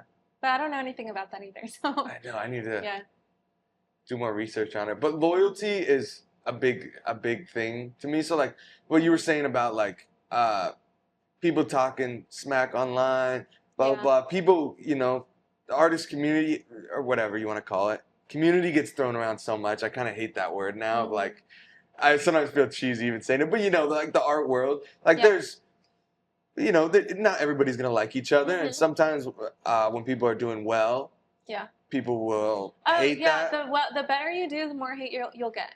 And then other times it's like legitimate reasons, you know. Yeah. I think there was like a group of anyway, they'll but I'm always been like, if I'm only gonna judge you on how you've treated me, because like that's why I'm so interested talking with artists, because I'm like, maybe ones I've heard stuff about, maybe ones I haven't, but like I'm really more interested in like how you treat me. If you haven't treated me bad, then I'm not like, you know, I'm not gonna take another person's word that you're, you know. And like you can't get a good read on people when off of social media. Right. Yeah. Yeah. I feel like I come off like, I don't know what I come off. Just boring. I feel like I just come off as boring. I'm like, actually, I don't know. No, yours is legit. I think being like authentic is the. I try to the be. Best way I have felt a little performative lately, and I'm like, I don't want to just seem like a marketing person. I don't want to just seem like I'm billboarding myself all the time. I never thought that. From me? I never thought that about you. No. Thank you. No, and I think I heard this the other day. It's like even if you're posting like 60 times a day or whatever, like there's probably only like a few people like that are really close that notice that. Like more often, you're thinking you're posting too much, and people are like, "Oh, I haven't seen Smokey Joe's work in a while." You know what I mean? And in my mind, I'm like, "Oh, I posted too much," you know. So like, because there's so much stuff online and stuff, I know, and like, right? and then there's the whole they'll thing. see your post, and then like a million others that same day. So why would yours be so present in their mind? Right, and like the performative feeling, I get that so much because I feel like it too. I think like the more I've done it, I've kind of found a little bit of a lane, but still like when you're making like a short video, like my normal voice would be like, "Hey," you know, and it's like maybe that's not too engaging. Like, oh my god, no, maybe that's not too engaging. So you kind of got to pep it up, give that like customer service voice, and then you look back like sometimes I've watched these episodes, I'm like, oh. Cringy, but it is what it is. No, you gotta be cringy sometimes. Hey, you can't be scared to be cringy. Yeah. I think I am. I need to like let go of that. Yeah, you gotta because embrace the cringe. Are you gonna, if you're like on your end of your life, are you gonna be like, I was bummed that I was cringe? No, you're gonna be like, I'm stoked that I took a chance. And I did it. Probably just laughing at yourself. And thinking you're cringe. That's not gonna matter. I heard a quote the other day. It's like that I really like. I think it ties into like any form of like going out there and doing something or trying something new. It's like usually like the opinions that you have in your head of like, oh, I don't want this person.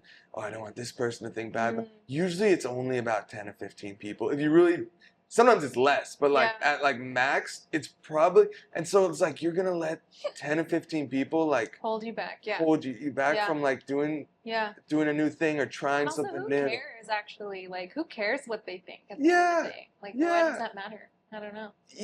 And like people's opinions are just like such a surface level thing to hold you back from doing something that you like. It is, and if you like to do it, I think that's gotta also go out like there and do it. I know some artists personally that are like take public criticism like to heart.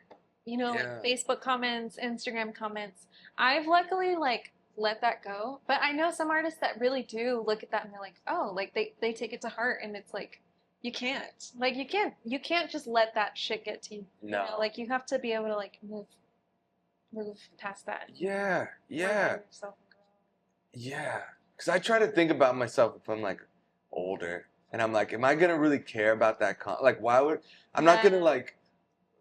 Because sometimes you get a nasty comment, and you're like, I'm thinking about it at 2 a.m. or something, and it's like, dude, that is such a waste of your time and energy, you know? Because those people that are commenting that are probably just like in bed, and they're just like, send on to the next. Like it's not like they're sitting up thinking about that, Right. And they're probably not doing nothing with their life either. Losers. And that's, they're probably losers. Unless it's like constructive. Like, I'm going to take this comment and actually like, okay, I see what you're saying. Yeah. That's different. But oh my gosh, like Facebook is so terrible right now with like people just think they can say whatever they want. And it's embarrassing. Like, it's embarrassing. Your parents' friend that you knew 20 years ago, like, you see him writing and I'm like, oh, I didn't know you're fucking psychotic. Somebody's like parent you went to school with, you're like, oh my gosh. Facebook is really crazy. And oh my gosh, I just can't. Why? No. Yeah, it's crazy. Yeah, that I think that's such an important thing to like to notice, to not let that stuff get to you. But I could be, a little sensitive. Yeah. Like artists, I think in general, like you became an artist more than somebody else did because you have like a sensitivity to something. It's probably different levels of that, but you obviously see things a little bit different than other people because you want to create stuff. You have that. There's a difference, I think, in the brain of an artist, which can be kind of like a crutch, or can be like a hindrance in a way of like I don't know. Maybe I'm speaking for myself, but I can be a little sensitive. Like, you know, certain clients you want that great response at the end of like, great job. Yeah. And certain ones they'll be like, nice work. Yeah. And you're like, do you love it? I'm driving home. I'm like, did you like it? I know. I hope that they liked. Maybe there's one more thing, you know. But really, you spent way too much time on details they probably didn't even care about. I'm the same way. Like I leave a project and I'm like, I wonder how much they liked it. Like, did they like it a lot? Did they not like it? Like, I feel the same way. That's why you appreciate those ones where they're like, oh my gosh. I know. Mm-hmm. Kids, especially, kids love the best. Yeah. They're the best. Like they raise my ego so much, or like my confidence. Yeah. Mm-hmm. I know, kids are cute. Mm-hmm. Yeah. So that's something I think like I've been trying to work on is like keep like the opinions, because it is really true. I think that if you put a list of the people that you actually like should consider their opinion, it's a small list, and then like I think it's still worth it to try. Yeah. It's still worth it to go out there and try something. Be corny. I think like you work so hard on a mural, and then sometimes you're like, I shouldn't repost this. But it's like you worked 40 hours on that thing, and you're just going to post it once? It feels weird, too, like with my banner one being so like close to my heart, and then posting it when I'm working on it, and then posting the final and feeling like I have to close that chapter. Yeah. But I should feel like I can post that as much as I want. You know, like that was like my baby. Yeah. So, yeah, I get that. I think so. I know. Yeah. I should just keep posting. Yeah. I love that one. Do you ever get, like, talking about comments, do you ever get, like, crazy comments? Or, like, rude stuff? Well, I did, like, really early in my career. I did a Black Lives Matter mural, and it blew up. Like, it went crazy. But I think, like, 19 or 20 at the time. Like, I was really young, and it was like I was really experienced in my career. Yeah. And I just didn't know what to expect, and I painted this, and I thought like I would get, some public hate from like the opposing opinions, the people that are like anti that. Yeah. But it was actually like not what I was expecting at all. It was like people saying that I was performative, that I was like, first of all, I donated this mural. Like, I paid for the materials and everything. Yeah. But people were assuming that this was, like, a call to artists and that I won it. And I was taking an opportunity away from, like, a Black person. And so there was, like, those kinds of comments saying I was an opportunist and, like, saying I was benefiting off of, like, the movement and that I was, like, impure about my intentions. And I got, like, it blew up so much, Joe. Like, I had over 100 DMs. Like, and I was just so overwhelmed. Like, God. all the news came out. I was trying to do a nice thing. Like, all the news people came out. Like, it just got so much attention. And, like, it was one of my first murals ever. Oh. That's, like, thrown right into the den of the wolves. Like, it was fucking rough. It was really rough. And it's crazy because I, like, swear to God, I had the most pure intentions, I would say. Like, I was going into this being like, I want to do this, like, good deed. Yeah, because you hear that thrown around, like, do your part. Everybody, find the way that you can help, do your part, bring awareness. You're like, okay, this is using my skills. And so I like walked in being like, oh, I'm going to do this, like, this good thing, you know? And just like, oh my God, I was just torn apart, like fully torn apart. Like that was a very early experience in my career. Dang. And so I didn't post for 2 years after that because I was like terrified of the online stuff that I would face after. Yeah, like I was creating stuff still, but like I was scared to post because I was scared of what people were going to say, Dang. And so finally, like I was really nervous, but I just started posting again. I just started posting, like everything was normal, and thankfully I didn't get any hate. But nice. Those people moved on to hate on something else. The newest hate thing. You know. So, and also like I was selling prints, donating like some parts of the funds to like Black communities, and people were like, "Well, why aren't you selling 100? Why aren't you donating 100% of that?" And like if I did it now. I would do that. Like, I would do 100%. But at the time, I was like 19. I didn't have mentors. I didn't know who I could ask for, advice. Yeah. Never handled this shit in my fucking life. Like, never experienced this in my life. Didn't even have a car. Like, I was, like, I quit my, it was during the summer when I was in college, and I quit, like, my summer job so I could satisfy, like, all these art prints that I was selling and stuff. So I was like, if I did donate 100%, I would have, like, lost a lot of money. But anyway, so I was, like, basically, I did 75% and I supplemented 25% for myself, just, like, so I can live. But anyway, like, people just tore me apart. And even if you did 100, that's fine. No, there's something. I would do 100 now, but like, I mean, I just think that I was such a baby at the time. Honestly, like, I was so inexperienced. I had good intentions, and you haven't built that, like, hard shell, yet. Like, I've been doing this for a long enough time that. And like, if I was to face something that was not something that I had experience with now, like, I would know that I can ask people for help or advice or something, like, if there's a new challenge for me, I know kind of like how to figure it out. Back then I had no idea. I was just like, okay, I'm gonna try to do good, try to do as best as I can. That's so rough. So it was just like, it was really rough. I got like so much attention for it. Like, I was not prepared at all. But I mean, now I don't give a fuck what you have to say. Like, now, like, go fuck yourself. Like, I really don't care. Yeah. So I do think that experience, even though it was like traumatizing. I bet it was traumatizing. Yeah. I do think that experience for like the ground that I walk on now. Yeah. For sure. So. Yeah, I always think about, like, like, anything you post, like, you want a lot of people to see it. You, like, hope, like, things went viral. That's nice, but that happening too early. Oh my God, I was not. Well, dude, I had 300 followers, and then after that, I had 2,500. Oh yeah. So, like, and a lot of them are like, just following you to be critical or whatever. I mean, most people were very, like, thankful for that mural. Obviously, like, so many people were. 99% of people thought it was a great thing. Yeah. But it's like the loudest minority. Motherfuckers, dude, are the ones that are the haters. The smallest group. Yeah.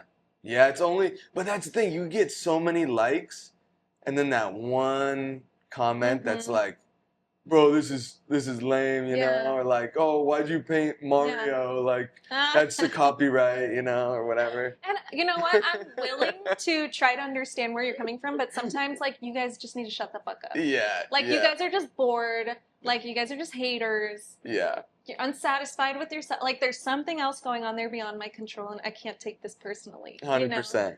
100%. Anyway. Okay, let's do rapid fire questions. And then we'll get it out of here, because it is hot out here. Dude, thank you so much for, I need to get this figured out with the heat here, because this is hot every day, everywhere. Oh my gosh. Thank you you've been a trooper. And this has been very fun. Thanks, yeah. Dude, I don't think I've, like, maybe we've talked before a little bit, but not like this. It's cool. Yeah, same. Yeah. I feel the same way.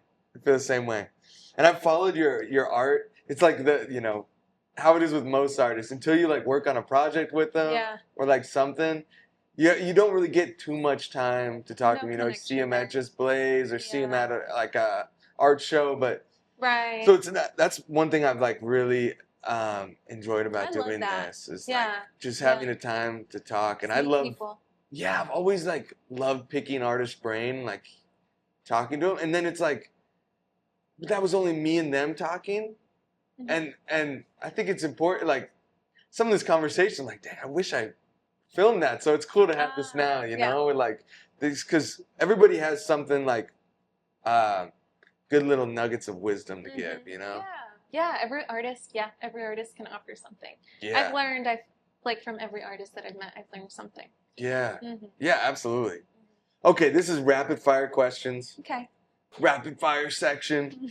A big animation will come up here. Okay, so these, I'm going to ask 2 different options. Some of them have 3, but it'll be like, basically you pick one of the 2. Okay. You'll see as we go through. Yeah. And usually do you want a shot? Yeah. Okay. Let's do it. Dude, this is This has been out here since last night, so it might be warm, but That's fine. hey, a little tequila. Okay, cool. All right, so thank you for, let me get new shot glasses, actually. Okay, I'll be back real quick. Like I thought it was going to be. That's cool. Okay, so we'll just do little shots. I'll take one with you. Yeah. Good. Okay. Thank you. We'll do little, so each one, all right, we're back. If you don't want to answer it, now, to be honest, well, you'll see the questions. Okay. I've contemplated making these a little bit more like spicy or like controversial. But I don't. But that's the thing is I don't really want it to be like that because the show I took this from, they'll ask people like to choose between like two artists they've worked with, and wow, that's so crazy. it's a little too much for me. I don't really want to be like a gotcha type, just looking for looking for like whatever, controversial stuff. Mm-hmm. But if you don't want to choose one, you take the shot. Okay. And if you choose one, you give a little description, or you could just keep it at just giving the answer. Okay. Oil or acrylic? Ooh. Probably oil. Okay. Like painting on canvases. If I really want to get into it, like in the zone, oil. It's so satisfying. Okay. Mm-hmm. That might be the first Not oil. Not for murals though. Not like murals, acrylic, latex. Yeah, absolutely. That might be the first oil. I'm trying to think. That might be the first oil. Nice. Portraits or scenery? Ooh. I feel like scenery because there's so much like you can freestyle it pretty much the whole time. Yeah. Like portraits, you just have to get it perfect. There's like really small room for error. But scenery, you just like fuck around and just like add a plant if you want to. Yeah. It's so much more like I feel more of an artist when I'm doing scenery. Yeah. Yeah, totally. Because a leaf can take so many different shapes. Mm-hmm. But especially when you're trying to like do a portrait of somebody specifically. You gotta like tune in. Yes. Yeah. But with scenery, you tune out. Yeah. Yeah. Okay, I like that. Mm-hmm. I like that. Client work or personal work? Well, I don't know. This is a tough one. Because the client work pays the bills. I guess client work because okay, I like that. Right now I'm being more selective with clients, so like usually the client just is in alignment with who I am as an artist. Yeah. So those are fun. Okay. Yeah. I like that. I like that. Podcasts. So this is the one where it has 3, but 2 of them are together. Okay, podcasts and audiobooks or reading actual books? Like flipping pages. Dude, these are hard questions because I feel like I prefer the one that I'm not actively doing. Yeah. Yeah. But right now I listen to a lot of podcasts and audiobooks. Okay. And I don't read enough. So I'm like, I want to say books because I want to get into that. So these are hard questions. Same. Because I tell people like, oh, I read this book and I just listen to it. Because reading is... I'm going to say reading books. I'm going to say reading books. Okay. I like that. Yeah. I like that. Because it like makes you just like calm down, I think. It does. Yeah. I haven't read a book in so long. I listen to a lot, but... Haven't either. It's such a good feeling when you get into one and like... Yeah, like you're saying, it like calms you down. Mm-hmm. You're like thinking about it. It's not... Yeah, it's beautiful. Yeah. Okay. Painting with music or no music? No music. No music? Yeah. It's like thoughts bouncing around. Well, I feel like maybe more specifically because the ones I've been doing recently, like the latest one I was doing a collaboration, so I got to talk to them pretty much the whole time. Oh, nice. And then when I was doing the one at the ER, it was like people were just nonstop there, and so I was able to like talk to people. I'd rather talk to people. I'd rather listen to my surroundings, I think. Okay. Yeah. Okay. Yeah, because sometimes like you're working on a mural, like I'll have my headphones in, and then maybe somebody comes by and you're kind of busy. Like that could be a new, like somebody that could be a good connection for you, you know? And so I do understand that, especially in like public ones. Sometimes I am kind of like just not down for a conversation. Yeah. So I'll put my headphones in, but I won't be playing anything. So yeah, I think just no music. Yeah, because some days. Yeah. Or like when you're one of those days where you're like rushing to the job. Yeah, You kind of maybe need to forgot your focus. iPad or something. Mhm. Oh, shoot. Something goes wrong and you're like, okay, I'm not Yeah. having it. Yeah. Not having it today. Yeah. Spill some paint. Yeah. Okay, having social media exist or no social media at all? For the good and the bad, in both. I don't know, because I've never like not had to deal with it. So that's a tough one. It is. Because there's bad with it. It's really annoying. Yeah. Like, social media is like really annoying. Maybe I just spend too much time on it. Yeah, you're not alone. I mean, I get like so much of my work is because of it, so. That's the positive side. Probably, yeah, social media. Okay. It's like providing so many opportunities for people. Yeah, I can't. It would be really hard for me to say like no social media, even though it's like if you think about how many hours it's stolen from your life. Dude, too many. Oh, it's crazy. And if you think about like what would happen if it went away, we'd actually make human connections now. Yeah. Like, how am I gonna get a job? I need to go meet people in person. I get to bed on time. Right. You know what I mean? Oh. Mhm. Yeah, because how many days, and like those days, I try not to like start out the day, because like the days where you start out looking at your phone. No. Oh, it's the worst. And you just get in this like, it's like a low anxiety for the rest of the day. I hate that. And like but also it has its good parts. I can't knock that. For like sure. getting clients, I mean, it's where so I get easy most. to learn things. Yeah. Like, yeah. Yeah, you see a little tip, a little To get trick. inspiration too. Yeah. So there's definitely good and bad. Okay. AI or no AI? No. I don't like it. No AI? No AI. Okay. I don't like it. Okay. There was a period Because what in my about life medical where, AI stuff? I don't know, what is And it? like a What are the robot that benefits? maybe could bring you food. I don't know. You know? No. None of that? No. Yeah. There was a point where Seen too like, many movies it about was new to me, and so I was testing it out. Or for emails? But I'm like ashamed of where like the work that I used it in. Like I'd much rather just create it on my own, and like if I feel like I'm falling short, then I have some learning to do, like and growing to do. But no, I don't like it. Okay. I don't like it. That's valid. Yeah. That's valid. Painting with people or painting alone? Probably.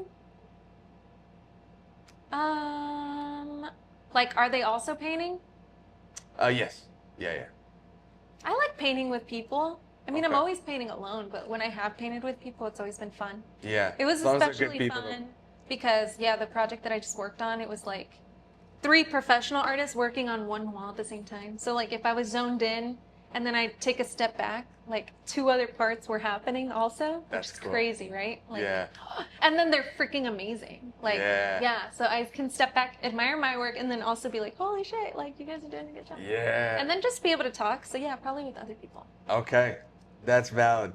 Okay, this one, we'll see how this goes. Okay. The ER mural or the 250th?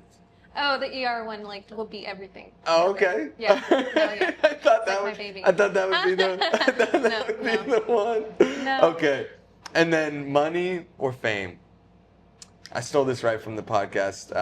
Shout out to Drink Champs. I stole this question from them. Oh, yeah. That's a good question. That's a tough one. Hold on. Probably money. Yeah. What do you think? I think so, yeah. Yeah. That's the answer I've gotten the most. Oh, yeah. Yeah.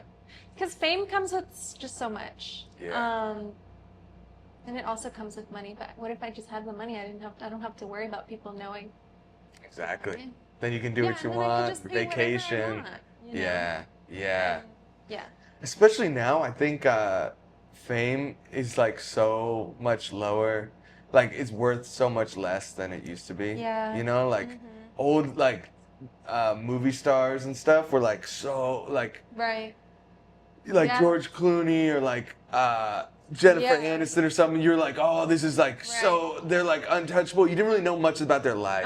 You know? Yeah. And now it's now like you know clavicular or whatever, you know, you see these like TikTok stars and it's like they're almost like hated on more, like people that are famous almost like dive off quicker now, you know?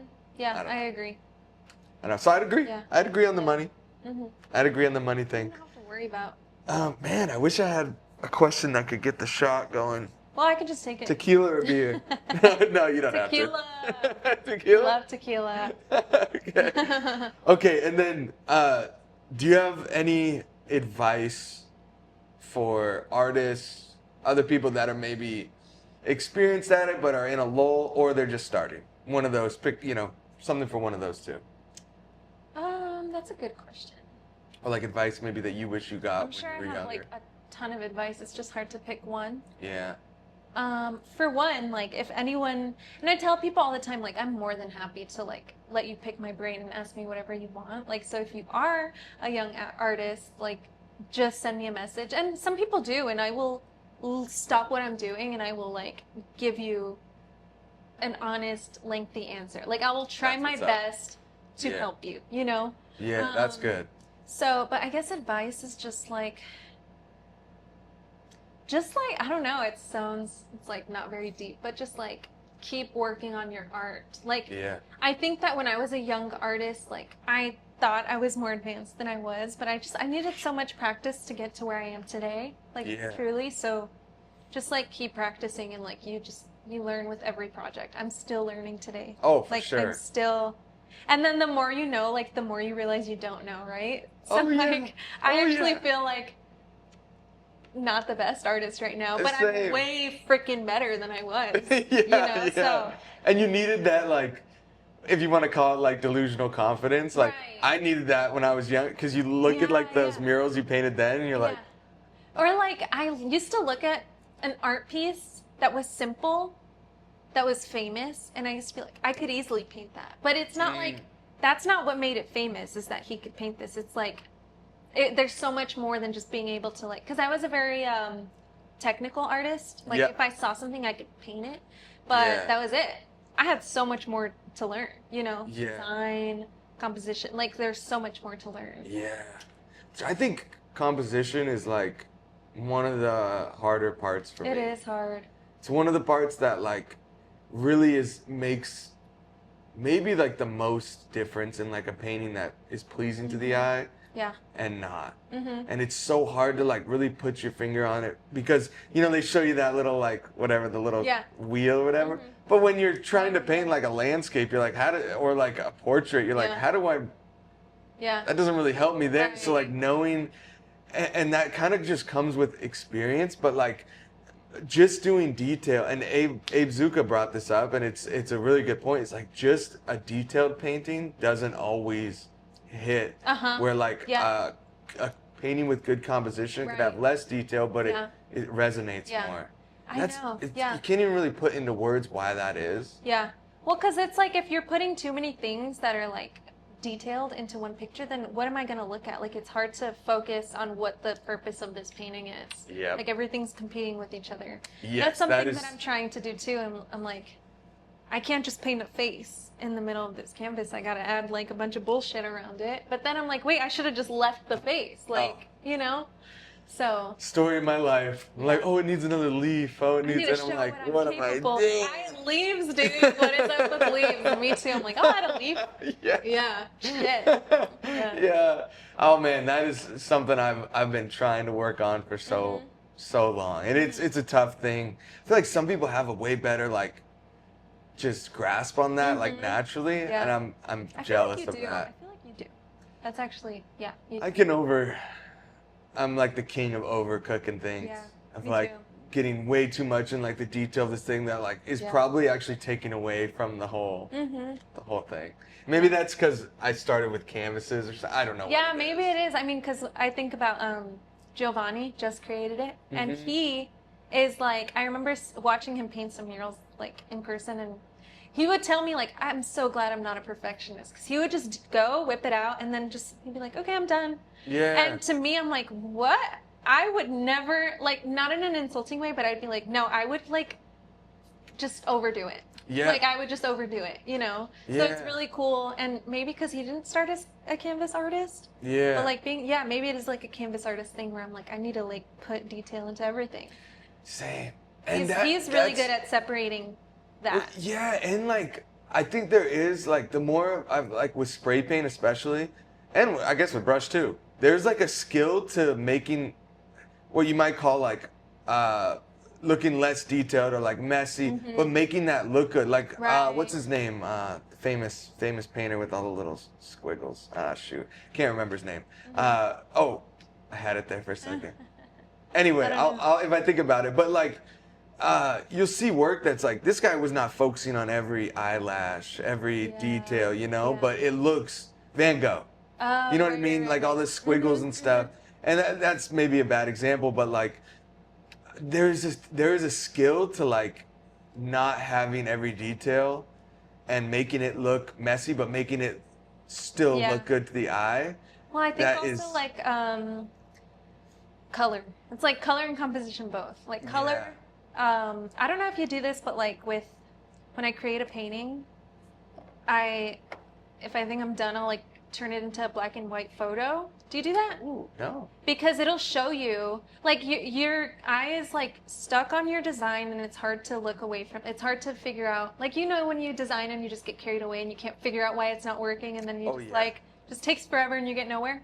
Absolutely. One thing that I do is like I'll take that design and I'll turn it into black and white, and it'll show me like which objects are standing out the most or which ones aren't. Like maybe my painting is too flat and I need an object to come out more, so then like the saturation needs to change. Like it comes down to saturation also. So maybe I don't know if that's been in Van Gogh's I gotta way. try that. You know, so I've done the like you switch the photo around. Yeah. You flip it. There's a bunch of different things that kind of train your eye to like get out of, you know, what you're looking at. That's one way. So like if I take a painting and it just seems flat, like in black and white, nothing's like speaking to me, then that's how it looks when it's in color, you know? Yeah. Like that's someone who's looking at it isn't going to be like, okay, this is the focal point, you know? Yeah, you're eliminating variables of like color here that might distract your eye from like the full image. And so with black and white, you can really notice that better. Oh, I gotta try that. It's so helpful. That's a good tip. Or sometimes That's a pro tip. Sometimes I'll start in black and white because I know what I want to be the focal point, and it's easy for me to just like do that, and then I'll add color in later. Ah, okay. Do you use Procreate? Yeah. That was a hard thing for me to learn. Yeah. Was Procreate. And I mean, after you do this as you know, long enough, Procreate becomes your best friend, you know what I mean? You use it so much, but it was so tricky for me at first to like adjust to like drawing on a screen. I'm like missing just pen and paper. Yeah. Because I'm so used to the iPad, but I just miss pen and paper. Yeah. Designing. Yeah. But it is going to take you a million times longer than it already does. Yeah, you can't just cut. It takes forever. Yeah. Okay, was there anything that we missed that you want to spotlight? Any projects that we could show right here? Anything like that you want to talk about? I don't think so. We did a good job talking about everything, I think. That was awesome. The banner project, the hospital project, that's my baby. Yes, well, I'll definitely put those. Yeah, I love that. That was just like, I loved it. Right on. And we'll put your IG here. Okay. Camila on Canvas? Yeah. Yes. That's me. Hey, that was awesome. Thank you. Thank you so much for coming on the show. Yes. Cheers. Should we take this shot? Yeah, let's do it. Okay. Ooh. All right. Close one. Cheers. That's been the Smokey Joe Show. Yeah. And we're out. It's good. Warm. It's been 160 degree tequila.